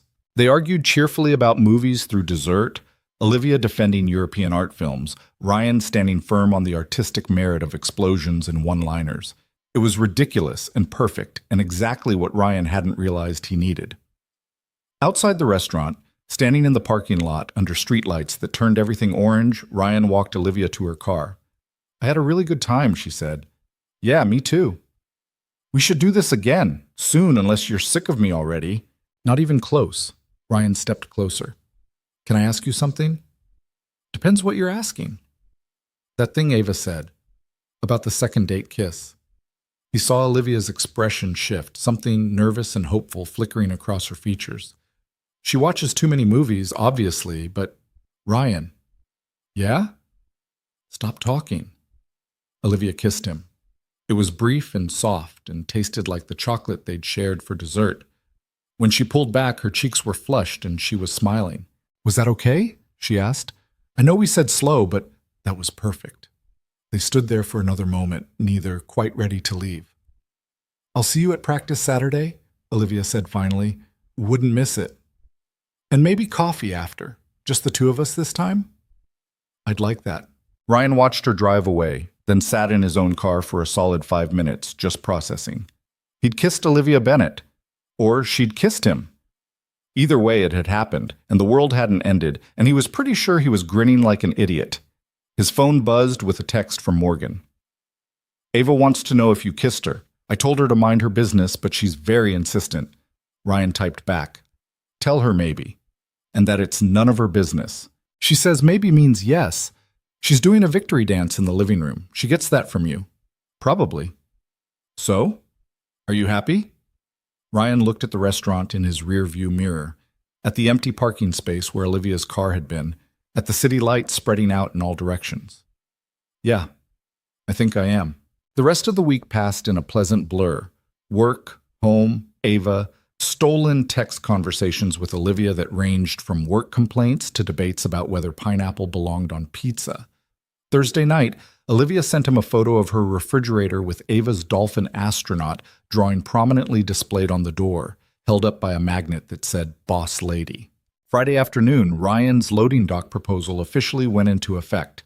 The first shift ran the new protocols, and by the end of the day, Thompson reported 0 injuries and actually smiled, which Ryan was pretty sure was a first. Saturday arrived with Ava practically vibrating with excitement about soccer practice. She'd been practicing her corner kicks in the parking lot all week, much to Mrs. Chen's alarm and the other residents' amusement. Do you think Coach Olivia will notice I got better? Ava asked for the 15th time as Ryan drove to Morrison Park. I think she notices everything. Is she your girlfriend now? Ryan had been dreading this question all week. We're dating. That's different from girlfriend. How is it different? It just is. We're still figuring things out. But you like her. Yeah, I like her. And she likes you. I think so. And I like her. So that means we all like each other. That's basically a family. Ava's logic was airtight in the way only a 6-year-old's could be. When's she moving in? Ava, I'm just asking. I need to know if I should clean my room. Practice was good. Great, actually.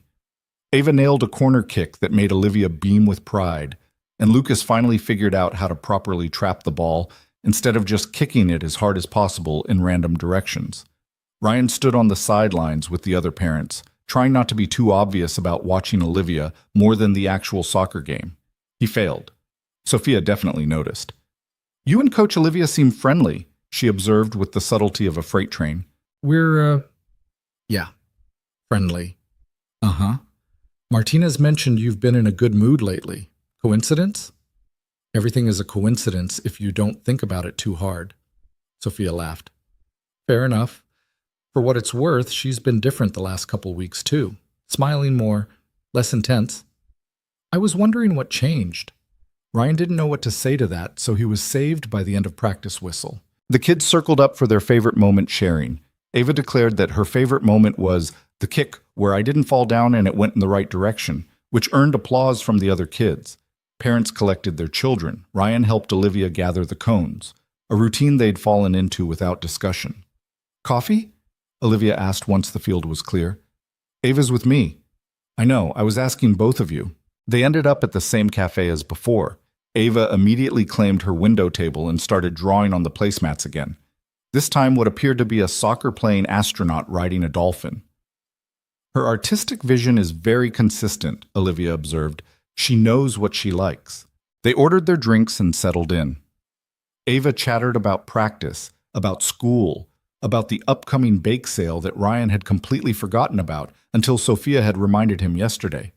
Olivia listened with genuine interest, asking questions and contributing ideas about what kind of cookies would sell best. Definitely chocolate chip, Ava declared. Everyone likes chocolate chip. It's science. Sound reasoning, Olivia agreed solemnly. Ryan watched them together and felt that dangerous hope bloom larger in his chest. This, right here, right now, felt like something real. Something that could, maybe, possibly, if he didn't screw it up, turn into the kind of life he'd stopped letting himself imagine. His phone rang. Morgan. He almost didn't answer, but Morgan never called unless it was important. Hey, where are you? Morgan's voice was tight with something Ryan couldn't identify. Not panic, but close. Coffee shop near Morrison Park. Why? You need to come pick up Ava, now. Ryan's entire body went cold. What happened? Is she okay? Ava's fine. She's upstairs watching TV, but Ryan... Morgan paused. Jessica's here. She showed up 10 minutes ago asking to see Ava. I told her no, told her to leave, but she's sitting in her car outside refusing to go until she talks to you. The world tilted sideways. Ryan was aware of Olivia's hand on his arm, of Ava looking up from her drawing with concern, but everything felt distant and muffled. Jessica. After 3 years of silence, after signing away her rights, disappearing to California, becoming nothing more than a painful memory Ryan tried not to think about.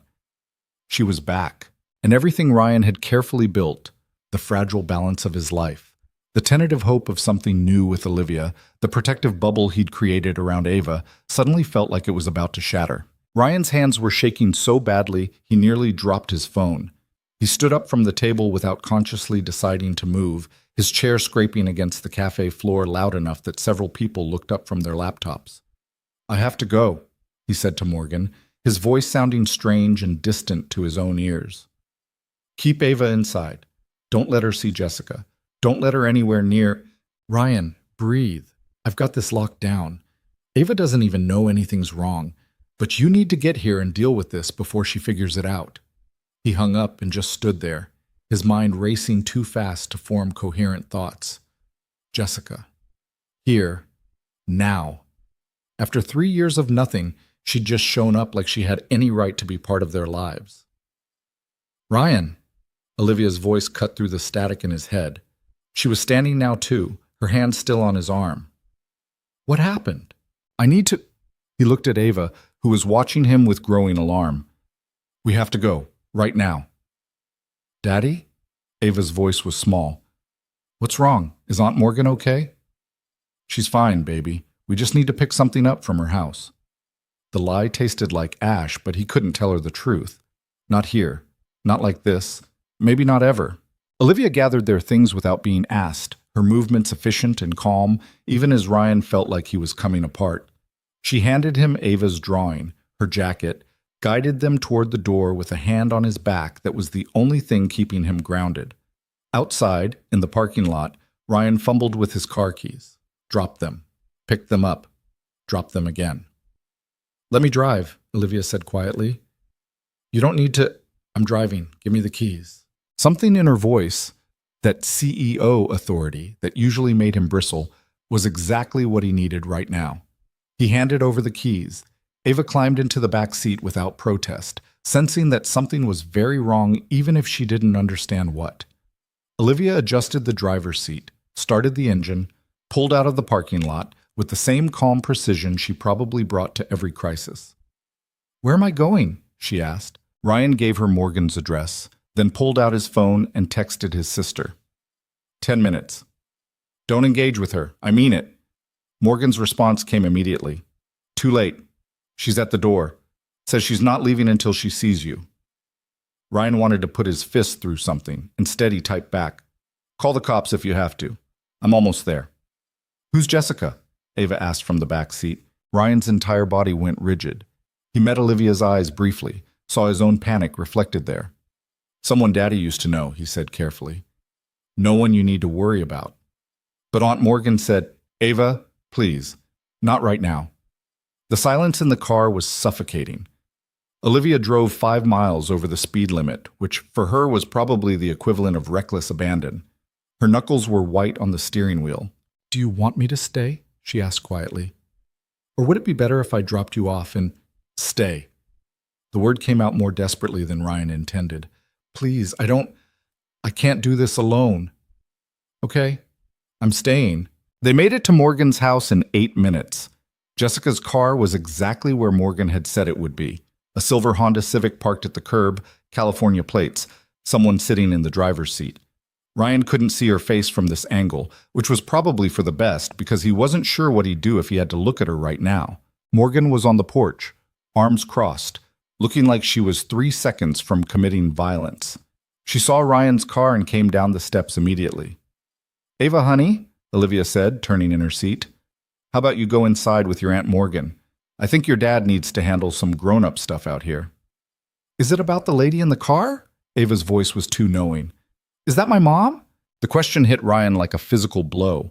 He couldn't breathe, couldn't think, couldn't figure out how Ava had made that leap from a stranger in a car to the mother who'd left her as a baby. Sweetheart, he started, I'm not stupid, Daddy. I know what Mom looks like. I've seen the pictures you keep in the box under your bed. Of course she had. Because Ava was curious and fearless and missed nothing, and Ryan should have known she'd go looking for answers to questions he'd been avoiding for years. Morgan opened the back door and gently extracted Ava from her car seat. Come on, kiddo, let's go inside and finish that movie. The adults will handle this. But I want to meet her. Not today. Today you're going to watch cartoons and eat ice cream and let your dad deal with this mess. Morgan's voice was firm but kind. She met Ryan's eyes over Ava's head and mouthed, I'm sorry. Ryan watched his daughter get shepherded into the house, her face pressed against the window as Morgan closed the door. Then he turned to look at the silver Honda. Jessica had gotten out of the car. She looked different. Older, obviously. 3 years would do that. Her hair was shorter, sun-bleached in a way that suggested California beaches and a life spent nowhere near Ohio. She was wearing jeans and a sweater that probably cost more than Ryan's entire wardrobe. Sunglasses hid her eyes. She stood by her car like she wasn't sure whether to approach or run. Her hands were shoved in her pockets. Ryan got out of his car slowly. Olivia followed, and he didn't have the energy to tell her to stay back. He needed her there, needed someone solid and real beside him. Ryan, Jessica said. Her voice was exactly the same, and that made everything worse somehow. What are you doing here? His voice came out flat, emotionless. Good. Emotions were dangerous right now. I needed to see you, to see Ava, to explain. Explain what? How you abandoned your 4-month-old daughter, how you signed away all your parental rights and disappeared for 3 years? I'm really curious what explanation makes any of that okay. Jessica flinched. I know I don't have the right to show up like this. I know I hurt you both, but I've been trying to get better, to figure out who I am. And my therapist said, Your therapist. Ryan laughed, and it sounded broken even to his own ears. Your therapist thought ambushing your ex-husband and the kid you abandoned was a good idea? What kind of therapy are you paying for? That's not fair. Fair? You want to talk about fair? Ryan took a step forward, and Olivia's hand found his arm, steadying him. You left us. You didn't just leave me, which would have been bad enough. You left Ava. She was 4 months old and she needed her mother, and you walked away like we meant nothing. I was drowning. Jessica's voice cracked. I had postpartum depression and anxiety, and I didn't know how to ask for help. Every time I looked at her, I felt like I was failing, like I was ruining her life just by being there. So you decided ruining her life by not being there was better? I thought you'd be better off without me. Both of you. You don't get to make that decision for us. Ryan's hands were clenched into fists at his sides. You don't get to decide what we needed. You took the coward's way out, and now you show up 3 years later expecting what? Forgiveness? Understanding? I'm not expecting anything. I just wanted to see her, to tell you I'm sorry, to maybe... Jessica's voice broke completely. I want to be part of her life again. The words hung in the air like a grenade with the pin pulled. No, Ryan said. Absolutely not. You don't get to do this. You signed papers, legal documents. You gave up that right. Rights can be reinstated.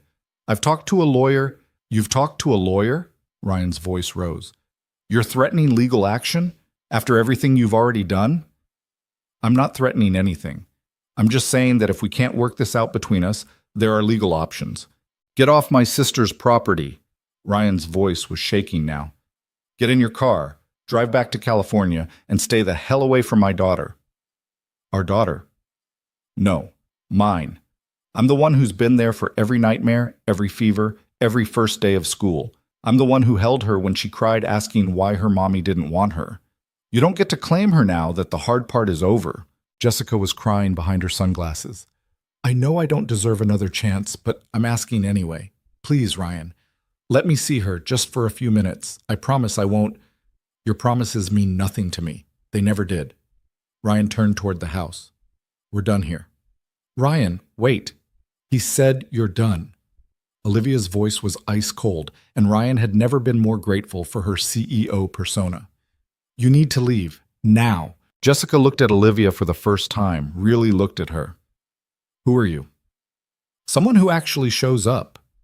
Olivia stepped forward, positioning herself slightly in front of Ryan. You heard him. Leave. This doesn't concern you. It concerns me because it concerns him, and you're upsetting him, which means I'm making it my business. Olivia pulled out her phone. Would you like me to call the police, or are you going to walk away on your own? Jessica stared at them both for a long moment. Then she got back in her car, started the engine, and drove away without another word. Ryan stood there watching her taillights disappear down the street, his whole body shaking with adrenaline and rage, and something that felt uncomfortably like grief. When he was sure she was really gone, his legs gave out and he sat down hard on the curb. Olivia sat down beside him, not touching, just present. I can't breathe, Ryan said. Yes, you can. In through your nose, out through your mouth. With me. She demonstrated, and Ryan tried to follow. His breath came in ragged gasps at first, then slowly evened out. They sat there for several minutes, Ryan focusing on breathing while Olivia just waited. Finally, he trusted himself to speak. I'm sorry you had to see that. Don't apologize. That woman had no right to show up like this. She's Ava's mother. Biology doesn't make you a parent. Showing up makes you a parent. You show up every single day. Olivia's voice was fierce. She has no claim on you or Ava. None. She said she talked to a lawyer about reinstating her rights. The words tasted like poison. Let her try. You have 3 years of documentation showing sole custody, showing that she voluntarily terminated her parental rights. No judge is going to overturn that on a whim. Olivia paused. Do you have a lawyer? I had one. For the divorce. I don't know if I still... I'll make some calls. Monday morning. We'll get you the best family law attorney in the state if we have to.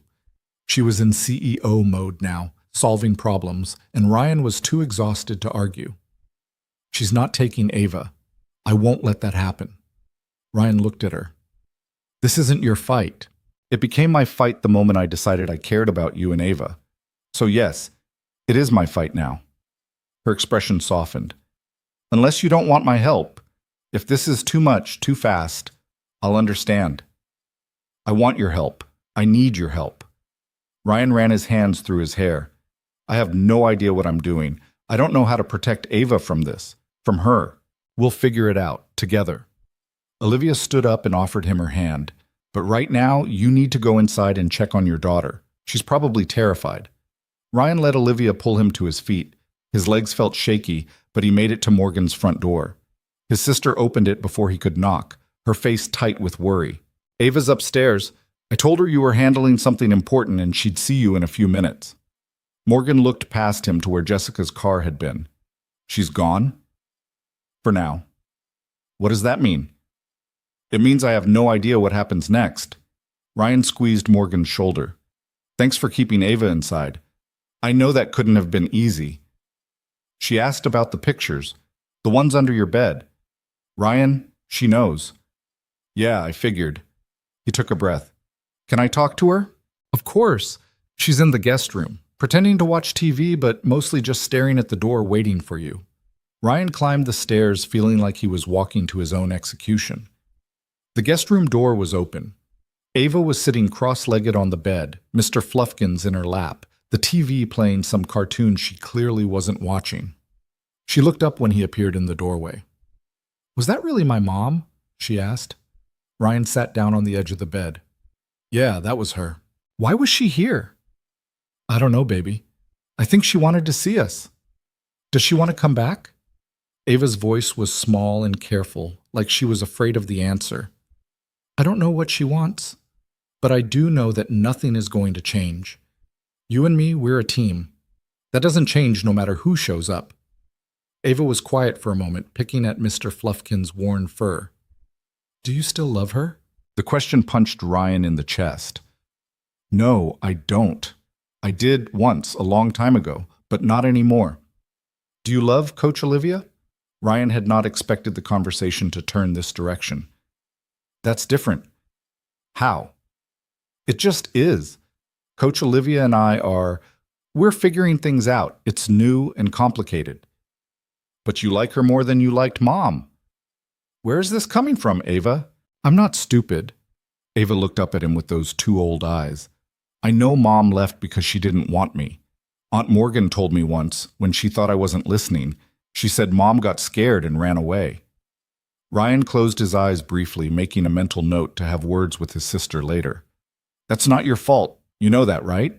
Your mom leaving had nothing to do with you being you. You're perfect. She couldn't handle being a parent. Some people can't. Are you scared I'll leave too, like Mom did? What? No, Ava, you're 6. You're not going anywhere. But someday I will. I'll grow up and go to college and get my own house. Ava's lip trembled. And you'll be alone again. Ryan pulled his daughter into his arms, holding her tight. First of all, you're almost 7, not almost 30. We have a lot of time before college. Second, even when you grow up, you'll still be my daughter. That doesn't change. And third, he pulled back to look at her. I'm not alone. I have you. I have Aunt Morgan. I have Mrs. Chen, who won't stop bringing us cookies. And I have Coach Olivia, who's downstairs right now probably planning how to fix everything because that's what she does. She's really good at fixing things. Ava wiped her nose with the back of her hand. She helped me fix my corner kick. See? Problem solver. Is she your girlfriend now? For real? Ryan thought about Olivia sitting beside him on the curb, breathing with him, promising to help fight a battle that wasn't technically hers. Yeah, I think she is. Good. I like her. She makes you smile. Ava snuggled closer. Can we go home now? I'm tired. Yeah, baby, we can go home. Downstairs, Morgan and Olivia were in the kitchen, having what looked like an intense conversation that stopped the moment Ryan appeared with Ava. Everything okay? Morgan asked. We're okay. We're going to head home. Ryan looked at Olivia. Can we give you a ride back to your car? I'll drive you both home, then take an Uber back to get mine. Olivia's tone left no room for argument. You've had enough stress for one day. The drive home was quiet. Ava fell asleep in the back seat within 5 minutes, exhausted from the emotional roller coaster. Ryan stared out the window, his mind still racing with everything that had happened, everything that could still happen. She meant what she said, Ryan said finally. About the lawyer. Jessica doesn't make empty threats. Neither do I. We'll handle it. Olivia glanced at him. Has she tried to contact you before today? No, nothing. Not a single text or call in 3 years. I don't even know how she knew where to find us. Social media? Maybe. Morgan posts pictures sometimes. I don't have any accounts, but Ryan trailed off. It doesn't matter how she found us. What matters is what happens next. What happens next is you document everything, the time she showed up, what she said, how long she's been absent, every detail. Olivia's jaw was set, and we make it very clear that any attempt to disrupt Ava's life will be met with the full force of the legal system. You sound like a CEO. I am a CEO, and I'm very good at making problems go away. Ryan almost smiled. Almost. I'm glad you were there today. I don't know what I would have done if you would have handled it, because you're a good father who protects his daughter. Olivia pulled up in front of Ryan's apartment building. But I'm glad I was there too. She helped him get Ava inside, the little girl barely stirring as Ryan carried her to bed. He tucked her in with Mr. Fluffkins, kissed her forehead, and stood in the doorway for a long moment, just watching her sleep. Back in the living room, Olivia was standing by the window, looking out at the parking lot like she was expecting Jessica to materialize out of nowhere. She won't come here, Ryan said. She's too smart for that. If she shows up at my home uninvited, that's grounds for a restraining order. You should file for one anyway. Based on what? One unwanted conversation on a public street? Based on 3 years of abandonment, followed by threatening legal action to disrupt a stable home environment. Olivia turned to face him. I'm serious, Ryan. You need to protect yourself and Ava. This woman has already proven she can't be trusted. I know, you're right. Ryan sank onto the couch, suddenly exhausted. I thought this part was over. I thought I'd moved past all of this. And then she just shows up, and I'm right back to being that person whose life fell apart. Olivia sat down beside him, close enough that their knees touched. Your life didn't fall apart. It changed. And you built something better from the pieces. Don't let her take that away from you. What if she gets a judge who thinks kids need their mothers? What if some court decides that 3 years isn't that long and she deserves another chance? Then we fight it. With lawyers and documentation and every resource I have access to. Olivia took his hand. I meant what I said earlier. This is my fight now too. Ryan looked at their joined hands, at this woman who'd gone from corporate adversary to blind date disaster to something he didn't have words for yet. Why are you doing this? We've been dating for what, 2 weeks? You don't owe me this level of commitment. It's not about owing, it's about wanting to be here. Olivia met his eyes. I care about you, Ryan, and I care about Ava. What kind of person would I be if I walked away the second things got difficult? A normal person. This is a lot to take on. I don't do normal very well, in case you hadn't noticed. She squeezed his hand. Besides, you walked into a business meeting with me knowing I'd probably shoot down your ideas. You showed up to coffee knowing your daughter would interrogate both of us. You kissed me in a parking lot even though it complicated everything. The least I can do is show up when it actually matters. Ryan felt something in his chest crack open, something that felt dangerous and terrifying and a lot like falling in love. I don't deserve you. Probably not, but you're stuck with me anyway. Olivia stood up, pulling him to his feet. I should go. You need sleep, and I need to make some phone calls to people who owe me favors in the legal community. It's Saturday night. Can't that wait until Monday? The best lawyers don't keep office hours. They keep my number and answer when I call because I pay them obscene amounts of money for that privilege. She headed for the door, then paused. Text me if you need anything, and I mean anything, even if it's 3 in the morning and you just need someone to talk to. Olivia? Yeah? Thank you for everything. She smiled, and it was the real smile, not the CEO smile. That's what girlfriends do, right? Show up when things get messy. Is that what you are? My girlfriend? I think after today we've earned the title. She kissed him, brief and sweet. Get some sleep. I'll see you tomorrow. Ryan watched her leave, waited until he heard her car drive away, then locked the door and leaned against it. The apartment was quiet except for Ava's soft breathing from her bedroom. His phone buzzed with a text from Morgan. You okay? Getting there. Thanks for today. That's what family does. Let me know if she comes back. I'll handle her less nicely next time. Ryan smiled despite everything. His family was small but fierce, and apparently now it included a CEO who threatened to call the police on his ex-wife without batting an eye. He checked on Ava one more time, then collapsed into his own bed still fully clothed. Sleep should have come easily after the day he'd had, but instead he lay there staring at the ceiling, his mind replaying the confrontation with Jessica over and over. His phone buzzed again. Olivia, stop overthinking. Whatever you're worrying about, we'll handle it. Now go to sleep. How did you know I was still awake? Because I know you. Sleep, Ryan. Tomorrow's a new day. He wanted to argue, wanted to tell her that knowing someone after 2 weeks wasn't really knowing them at all. But she'd seen him at his worst today, seen him broken and angry and scared, and she hadn't run. That had to count for something. Good night, Olivia. Good night. And Ryan? We're going to get through this, trust me. Ryan set his phone aside and closed his eyes, choosing to believe her because the alternative was too overwhelming to consider.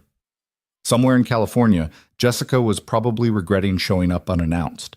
Somewhere in the city, Olivia was probably already making phone calls to lawyers who'd rather not be working on a Saturday night, but would do it anyway because when Olivia Bennett asked for something, people delivered. And here, in his cramped apartment with its water-stained ceiling and neighbors who played music too loud, Ryan had a daughter who loved him and a girlfriend who fought for him, and a life that wasn't perfect but was his. Jessica could threaten all the legal action she wanted. She could hire the best lawyers money could buy. But she couldn't change the fact that Ryan had been there every single day for 3 years while she'd been absent. She couldn't erase the bond he'd built with Ava, the trust and love that came from showing up even when it was hard. He thought about Olivia's words on the curb. Biology doesn't make you a parent. Showing up makes you a parent. Ryan had shown up every single day since Ava was born. He'd show up tomorrow and the day after that, and every day for the rest of his life. Because that's what parents did. And now, apparently, he wouldn't be showing up alone anymore. That thought finally let him sleep. Sunday morning arrived with Ava climbing into Ryan's bed at 6:47 a.m., which was actually sleeping in by her standards. She burrowed under the covers next to him, Mr. Fluffkins wedged between them, and didn't say anything for a long moment. I had a bad dream, she finally whispered. Ryan pulled her closer. About what? That lady, the one from yesterday. She took me away and you couldn't find me. Ava's voice was muffled against his shoulder. You were calling my name, but I couldn't hear you. That's not going to happen, baby girl. I promise. No one is taking you anywhere. But what if she comes back? What if she has the police with her and they make me go? Ryan's heart clenched. 6 years old and already worrying about custody battles and legal authority. This was exactly what he'd been trying to protect her from.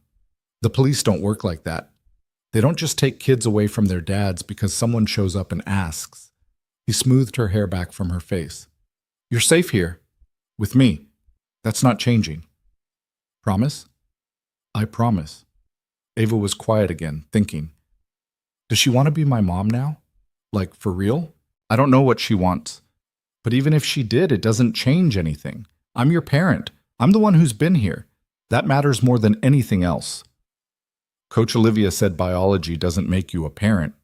Ava looked up at him. She told me that yesterday when you were talking to that lady. She said showing up is what counts. Ryan made a mental note to thank Olivia for that later. She's right, and I've shown up every single day since you were born. That's not stopping now. What if I want to meet her? That lady. My mom. Ava said it quickly, like she was afraid of his reaction. Would that make you sad? The question hit harder than Ryan expected. He wanted to say no, wanted to be the bigger person who put his daughter's curiosity ahead of his own feelings. But lying to Ava had never worked before, and it wouldn't work now. Yeah, it would make me sad and scared, but if you really wanted to meet her someday, when you're older, I wouldn't stop you. Ryan swallowed past the lump in his throat. But right now, I think it's better if we just focus on us, on our life, on the people who are actually here. Like Coach Olivia? Yeah, like Coach Olivia. I like her a lot. She's nice and she's smart, and she doesn't talk to me like I'm a baby. Ava played with the edge of the blanket. Is she going to stay? Or is she going to leave like Mom did? I don't think she's going anywhere, sweetheart, but I can't predict the future. All I know is that right now, she's here, and she cares about us. Good. Because if she left, I think you'd be really sad, even sadder than when Mom left. Ryan didn't know what to say to that, so he just held his daughter and tried not to think about how terrifyingly accurate she was. His phone buzzed on the nightstand. Olivia, right on schedule. Morning. How's Ava? Had a nightmare. We're working through it. I'm coming over. Don't argue. Ryan started to type a response about how she didn't need to do that, how they'd be fine, but deleted it. The truth was, he wanted her there. Needed her there, maybe. Bring coffee, the good stuff, already in the car. 23 minutes later, there was a knock at the door. Ava ran to answer it before Ryan could stop her, throwing it open to reveal Olivia standing there in jeans and a sweater, holding a cardboard carrier with 3 coffee cups and a bakery bag. Coach Olivia, you brought donuts! Ava grabbed the bag before anyone could protest. Daddy, can I have one for breakfast? It's barely 7 in the morning. But they're donuts. Donuts are always appropriate.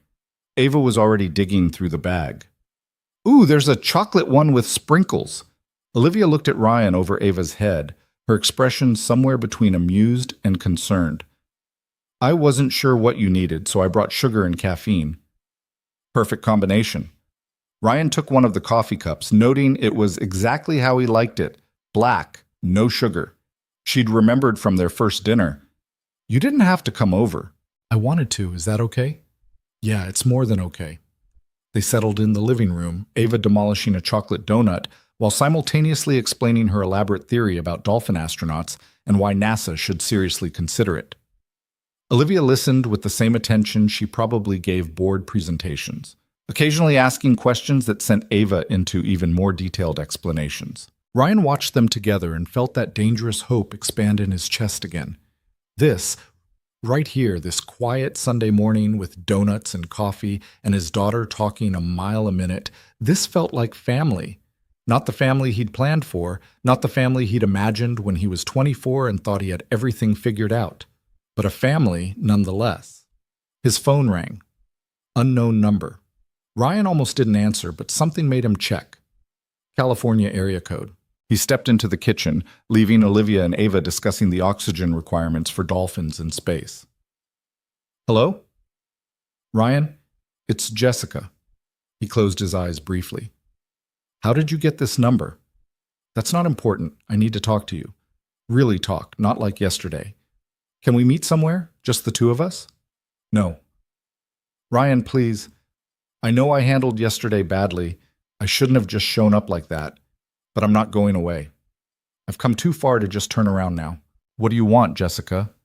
Actually want, not the therapy speak version. She was quiet for a moment. I want to know my daughter. I want to be part of her life. I want to fix what I broke.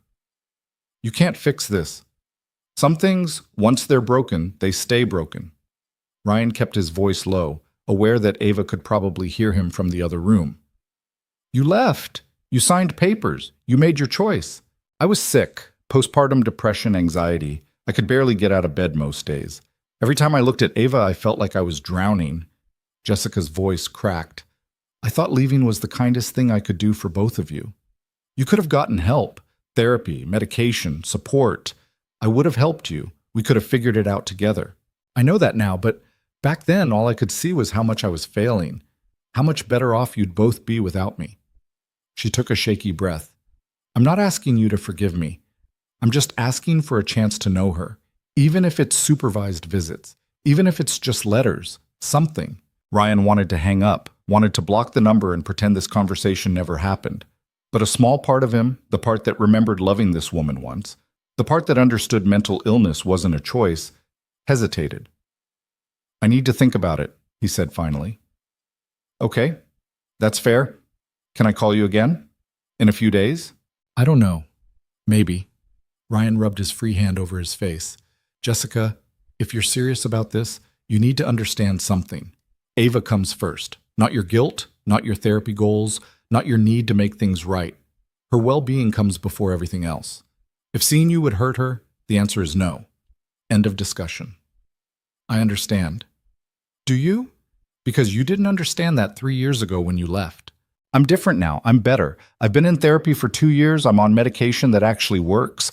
I have a support system. I'm not that person anymore." "Prove it. Give me your therapist's name. Give me documentation showing you've been stable. Give me something that shows you're not going to disappear again the second things get hard." "I can do that. I'll email you everything tomorrow." Ryan hung up without saying goodbye. When he turned around, Olivia was standing in the kitchen doorway. "That was her," she said. It wasn't a question. "Yeah, she wants to meet, to talk, to be part of Ava's life." Ryan leaned against the counter. "I told her I'd think about it." "Are you actually considering it?" "I don't know. Part of me wants to tell her to go to hell, but part of me thinks, what if she really has changed? What if Ava grows up and resents me for keeping her mother away?" Olivia crossed the room, took his hands in hers. "You're a good father. Whatever you decide, it will be because you're trying to do what's best for Ava. There's no wrong answer here." "Feels like every option is wrong." "Then pick the option you can live with, the one that lets you sleep at night." She squeezed his hands. "But if you do decide to let her see Ava, we do it the right way. Legal agreements, supervised visits, therapist involved. No more ambushes." "We? You think I'm sitting this out? I told you, this is my fight too now." From the living room, Ava called out, "Daddy, Coach Olivia, come watch this video about dolphins. They're so smart." Ryan and Olivia exchanged a look, and despite everything, Ryan found himself almost smiling. "We should probably go watch videos about dolphins." "Probably. Though I should warn you, I'm going to side with her about the NASA thing. Dolphin astronauts could absolutely work with the right funding. You're both ridiculous. That's why you like us." They spent the rest of Sunday being deliberately, aggressively normal. They watched dolphin videos.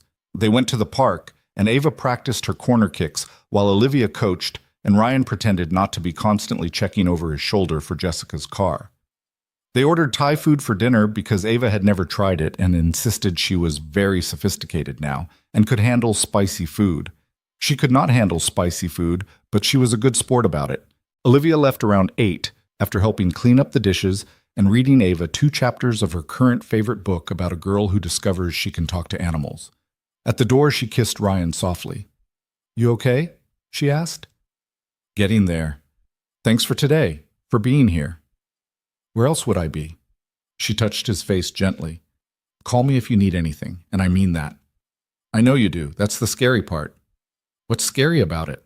"Believing you mean it. Believing you'll actually stay." Ryan looked down. "Everyone leaves eventually." "Not everyone. I'm still here. I'm planning on staying here." Olivia waited until he met her eyes. "I know it's only been a few weeks. I know this is fast and complicated and probably insane, but I'm not going anywhere, Ryan. You're stuck with me." "Promise?" "I don't make promises I can't keep. So, yeah, I promise." Monday morning brought the reality Ryan had been avoiding. Work, normalcy, pretending his entire world hadn't shifted over the weekend. He dropped Ava at school, watched her run inside with her backpack bouncing, and tried not to think about Jessica's request. At work, Martinez cornered him within 10 minutes. "You look terrible. What happened?" "Long weekend. Didn't sleep well." "That's not an answer." Martinez followed Ryan to the loading dock. "Come on, man. Something's wrong. You've got that look." "What look?" "The one you had right after your divorce. Like you're barely holding it together." Ryan considered brushing him off, but Martinez was persistent, and honestly, keeping this bottled up was making him crazy.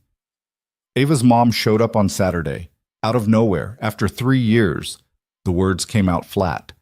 "She wants to be part of Ava's life again. Martinez's expression went from concerned to furious in about half a second. Are you serious? After abandoning you both? She just shows up and expects, I know. Believe me, I know. What are you going to do? No idea. She says she's changed. Says she was sick, got help, wants another chance. Ryan picked up a clipboard, needing something to do with his hands. Part of me thinks she deserves to burn in hell. Part of me thinks Ava deserves to know her mother if Jessica's actually stable now. What does Olivia think? Ryan looked up sharply. How do you know about Olivia? Please. Sophia saw you two at the coffee shop looking very not just friends. And Morgan's wife mentioned something at church. The secret's out, man. Martinez grinned, but it faded quickly. So what does she think? About the ex showing up? That we handle it legally, carefully, with Ava's best interests first. Smart woman. Yeah, she is. Ryan made it through Monday on autopilot. Tuesday brought an email from Jessica with attachments, therapy records, medical documentation, a letter from her psychiatrist confirming her diagnosis and treatment plan. Everything he'd asked for. It made the decision simultaneously easier and harder. Wednesday afternoon, Olivia called him at work. I found you a lawyer, Catherine Mills, best family law attorney in the state. She had a cancellation and can meet with you tomorrow at 4. Can you make it? Tomorrow? That's fast. I told her it was urgent. She owes me a favor from a case 3 years ago. Olivia's voice softened. You don't have to decide anything tomorrow, but talking to her will help you understand your options. Will you come with me? Do you want me there? Yeah, I do. Then I'll be there. Thursday at 3:47 p.m., Ryan sat in a conference room downtown that made Bellamy's restaurant look casual by comparison. Catherine Mills was exactly what Ryan expected from someone Olivia recommended. Sharp, professional, and expensive-looking in the way that suggested her hourly rate could probably fund a small country. She listened to his entire story without interrupting, occasionally making notes on a legal pad. When he finished, she sat back and studied him. Okay, here's the reality.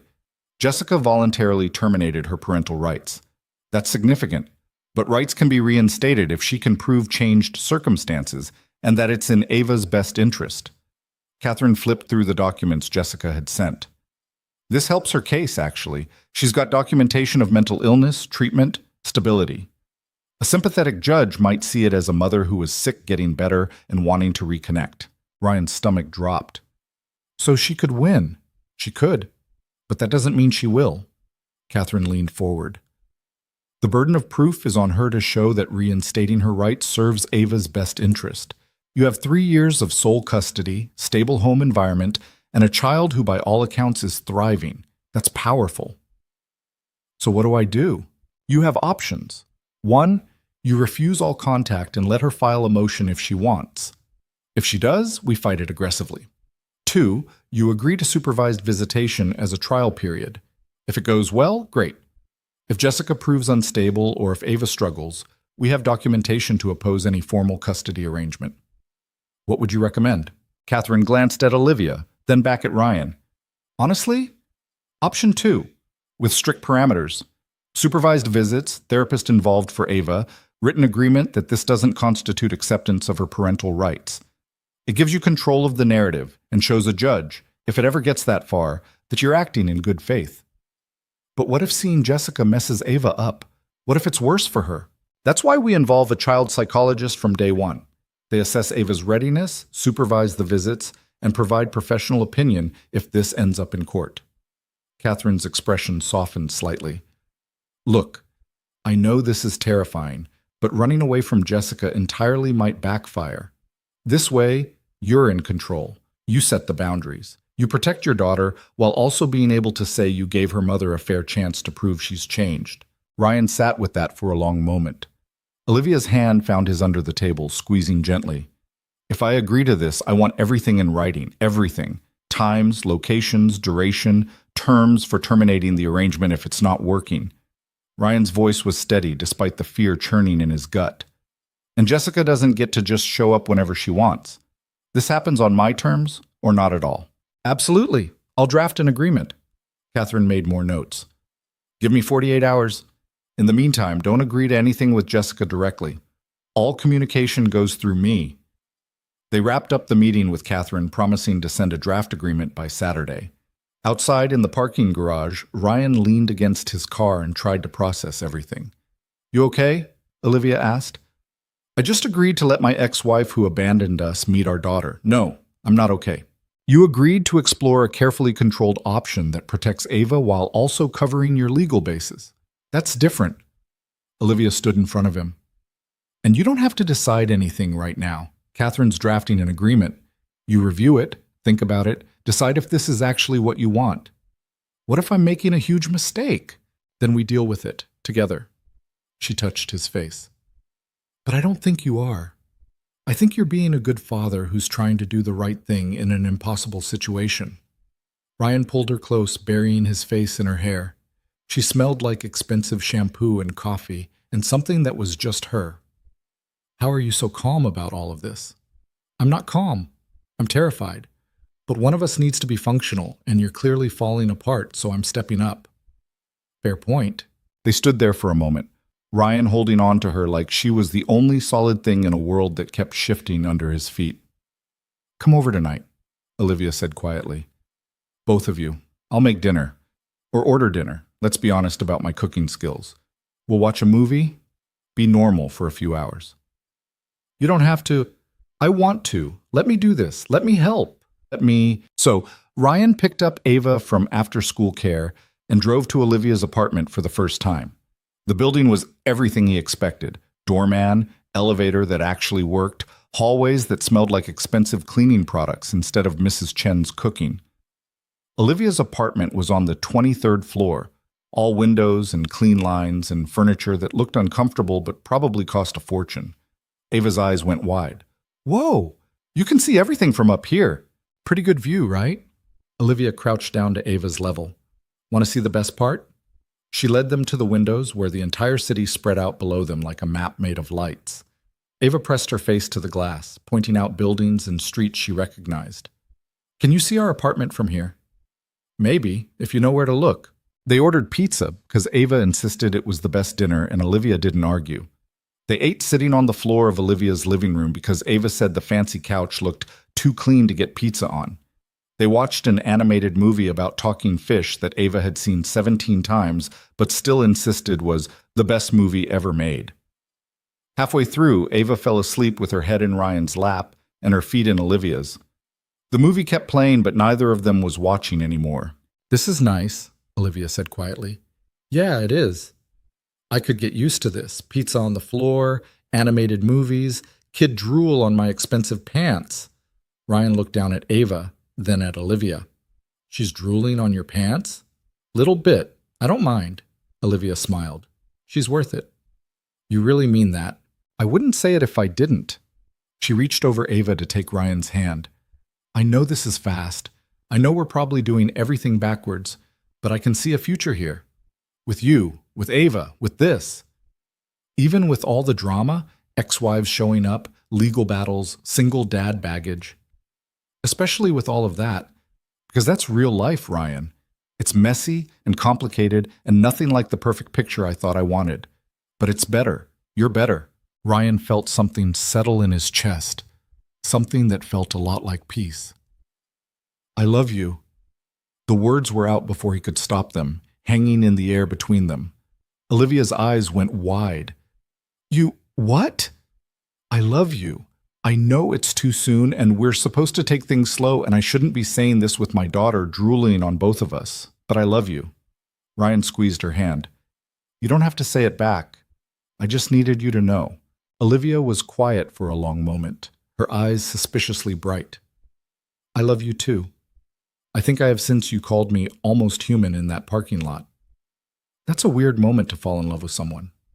We're weird people. She leaned over carefully, kissing him without disturbing Ava. "I love you, and I love her, and I'm all in on this, whatever this becomes." They finished the movie with Ava asleep between them, the city lights twinkling outside, and for the first time in days, Ryan felt like maybe everything would actually be okay. Saturday brought Jessica's response to the proposed agreement. She accepted all the terms: supervised visits twice a month, child psychologist present, written documentation of each session. Either party could terminate with 30 days' notice. She even agreed to Ryan's addendum that Ava had to want the visits to continue, that her comfort took precedence over everything else. The first visit was scheduled for the following Saturday at a family therapy center downtown. Ryan spent the entire week preparing Ava, explaining who Jessica was, what to expect, making it clear that she didn't have to do this if she didn't want to. "But I want to meet her," Ava insisted. "I want to see if she's nice. And if she's not, we don't have to see her again, right?" "Right. This is completely your choice." "Okay, then I want to try." The therapy center was designed to be non-threatening. Bright colors, toys in the corner, comfortable chairs instead of clinical furniture. The psychologist, Dr. Sarah Chen, no relation to Mrs. Chen, though Ryan briefly wondered if there was a Chen conspiracy, met with Ava first to explain what was happening and make sure she felt safe. Jessica arrived exactly on time, looking nervous and hopeful in equal measure. She'd brought a gift, a stuffed dolphin that made Ryan want to laugh and cry simultaneously because, of course, Ava had somehow communicated her obsession with dolphins. The actual visit was supervised by Dr. Chen, with Ryan and Olivia watching through a one-way mirror. It was surreal watching his daughter meet her mother for the first time in her conscious memory. Jessica was gentle, asking questions, listening to Ava's rambling stories about soccer and school and her dad's terrible cooking. "She's doing well," Olivia murmured beside him. "Yeah, she is." After 30 minutes, Dr. Chen ended the session. Jessica hugged Ava goodbye, a careful, brief hug that respected Ava's space, and promised to see her again in 2 weeks if Ava wanted. "Did I do okay?" Ava asked Ryan afterward, clutching the dolphin. "You did great, sweetheart. How do you feel?" "Okay, I think." She was nice. Kind of nervous, but nice. Ava looked up at him. "Can we go home now? I'm tired." They debriefed with Dr. Chen, who confirmed that the visit had gone well, that Ava seemed comfortable, that continuing might be beneficial as long as Ava remained willing. Over the next 2 months, the visits continued. Some went better than others. Jessica brought more dolphin-themed gifts that slowly took over Ava's room. She listened to stories about school and soccer and life with Ryan. She was patient when Ava had hard questions about why she left, giving age-appropriate answers about being sick and needing help. And slowly, carefully, something like a relationship began to form. Ryan watched it happen with a mixture of relief and grief. Relief that Ava was handling it well, that Jessica seemed genuinely changed, that maybe this could actually work. Grief for the years lost, the family that could have been, the simpler story he'd told himself about villains and heroes. "How are you doing with all this?" Olivia asked one night after a visit. They were at her apartment, Ava asleep in the guest room that had somehow become Ava's room over the past few weeks. "Honestly, I don't know. It's not what I expected." Ryan stared out at the city lights. "She's good with Ava. Patient, interested, present. Part of me hates that she's good at this after being gone so long. Part of me is grateful Ava gets to know her mother. Both things can be true." "Yeah, they can." He turned to face her. "Thank you for being here through all of this, for not running away when things got complicated." "I told you I was staying. I meant it." Olivia crossed the room to him.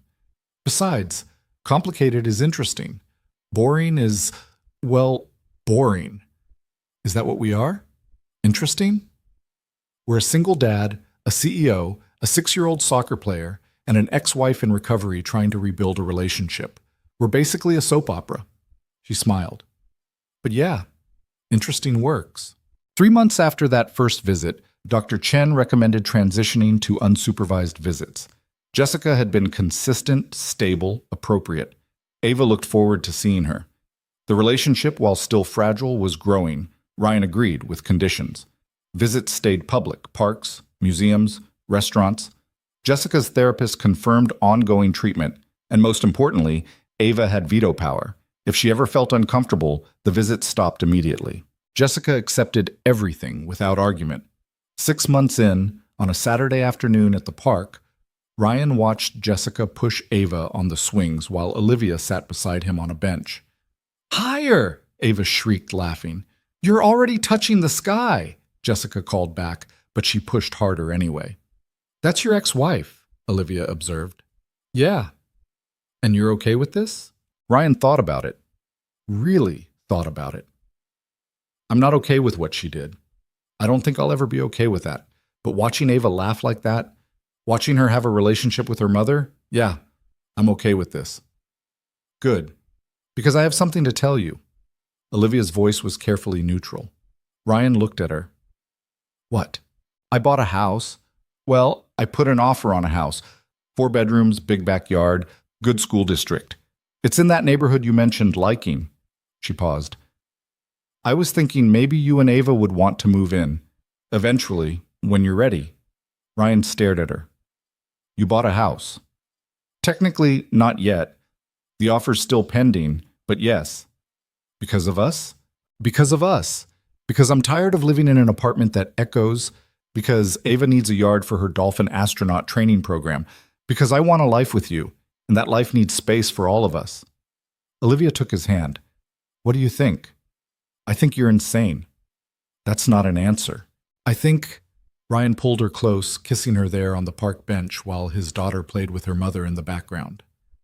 I think yes. When you're ready, when the house is ready, yes. Yeah? Yeah. Ava came running over, breathless and happy. Daddy, did you see how high I went? Jessica says I'm going to be a professional swing athlete. That's not a real thing, baby girl. It could be. Right, Coach Olivia? Absolutely. I'll sponsor your training. Olivia grinned. But first, how about ice cream? My treat. They walked to the ice cream shop. Ryan, Olivia, Ava, and Jessica trailing slightly behind. It should have been awkward. It should have been impossible. But somehow, it worked. Because family wasn't about perfection or clean stories or everyone fitting into neat boxes. It was about showing up. It was about doing the hard work of loving people even when they made mistakes. It was about building something real from broken pieces. A year later, Ryan stood in the backyard of Olivia's house. Their house now, watching Ava teach Jessica the corner kick technique Olivia had taught her. Morgan was inside helping Olivia with dinner preparations. The two of them bonding over their shared frustration with Ryan's inability to follow a recipe. Martinez and his family had been invited. Mrs. Chen too, though she'd insisted on bringing enough food to feed a small army. Thompson was there with his wife, celebrating the fact that the loading dock safety protocols had reduced injuries by 47%. It was chaos. It was loud. It was nothing like the quiet, controlled life Ryan had imagined for himself all those years ago. It was perfect. Dad, Ava called. Come help me show Jessica the dolphin spin move. The what now? The move I invented. Come on. Ryan jogged over, leaving his beer on the patio table. Olivia caught his eye through the kitchen window and smiled, and he smiled back. And for just a moment, everything was exactly right. Because this was what mattered. Not the corporate ladder, or the perfect plan, or the life he thought he was supposed to want. Just this. A daughter who knew she was loved, a partner who showed up every single day, and a future that was messy and complicated and absolutely worth fighting for. Later that night, after everyone had gone home and Ava was asleep upstairs in her new room with its own window seat and everything, Ryan and Olivia sat on the back porch watching fireflies. You know what I was thinking? Olivia said. What? About that blind date. About how we both wanted to run away the second we saw each other. Worst idea Morgan and Claire ever had. Or the best one. Olivia leaned against him. Imagine if we'd actually left. If we'd been too scared or too stubborn to stay. I try not to imagine that. Me neither, because all of this, started with us being brave enough to survive one awkward dinner. She took his hand. Sometimes the best things come from the worst beginnings. Ryan thought about that. About Jessica showing up and nearly destroying everything. About the legal battles and the supervised visits and the slow, painful work of forgiveness. About Olivia standing beside him through all of it, never wavering, never running. Yeah, he said finally. Sometimes they do. Above them, stars were appearing in the darkening sky. Inside, Ava was probably dreaming about dolphin astronauts. In California, Jessica was building a life that included regular visits and video calls with a daughter who was learning to trust her. In the kitchen, dirty dishes waited to be cleaned, and tomorrow's problems waited to be solved. But right now, in this moment, everything was exactly as it should be, and Ryan Mercer, single father turned family man, allowed himself to believe that maybe, just maybe, the best was yet to come. Because love wasn't about perfect timing or ideal circumstances. It was about showing up, even when showing up was hard. It was about choosing each other, day after day, in the big moments and the small ones. It was about that blind date he never wanted, the CEO who terrified him, and the daughter who taught him that family was something you built, not something you were born into. It was about all of it, the messy, complicated, beautiful reality of a life lived fully, with all its scars and second chances and unexpected grace. And as Olivia's hand tightened in his and a shooting star streaked across the sky, Ryan made a wish, not for perfection, not for easy answers, just for more of this. More mornings and evenings and ordinary moments that added up to something extraordinary. More of the life he'd stumbled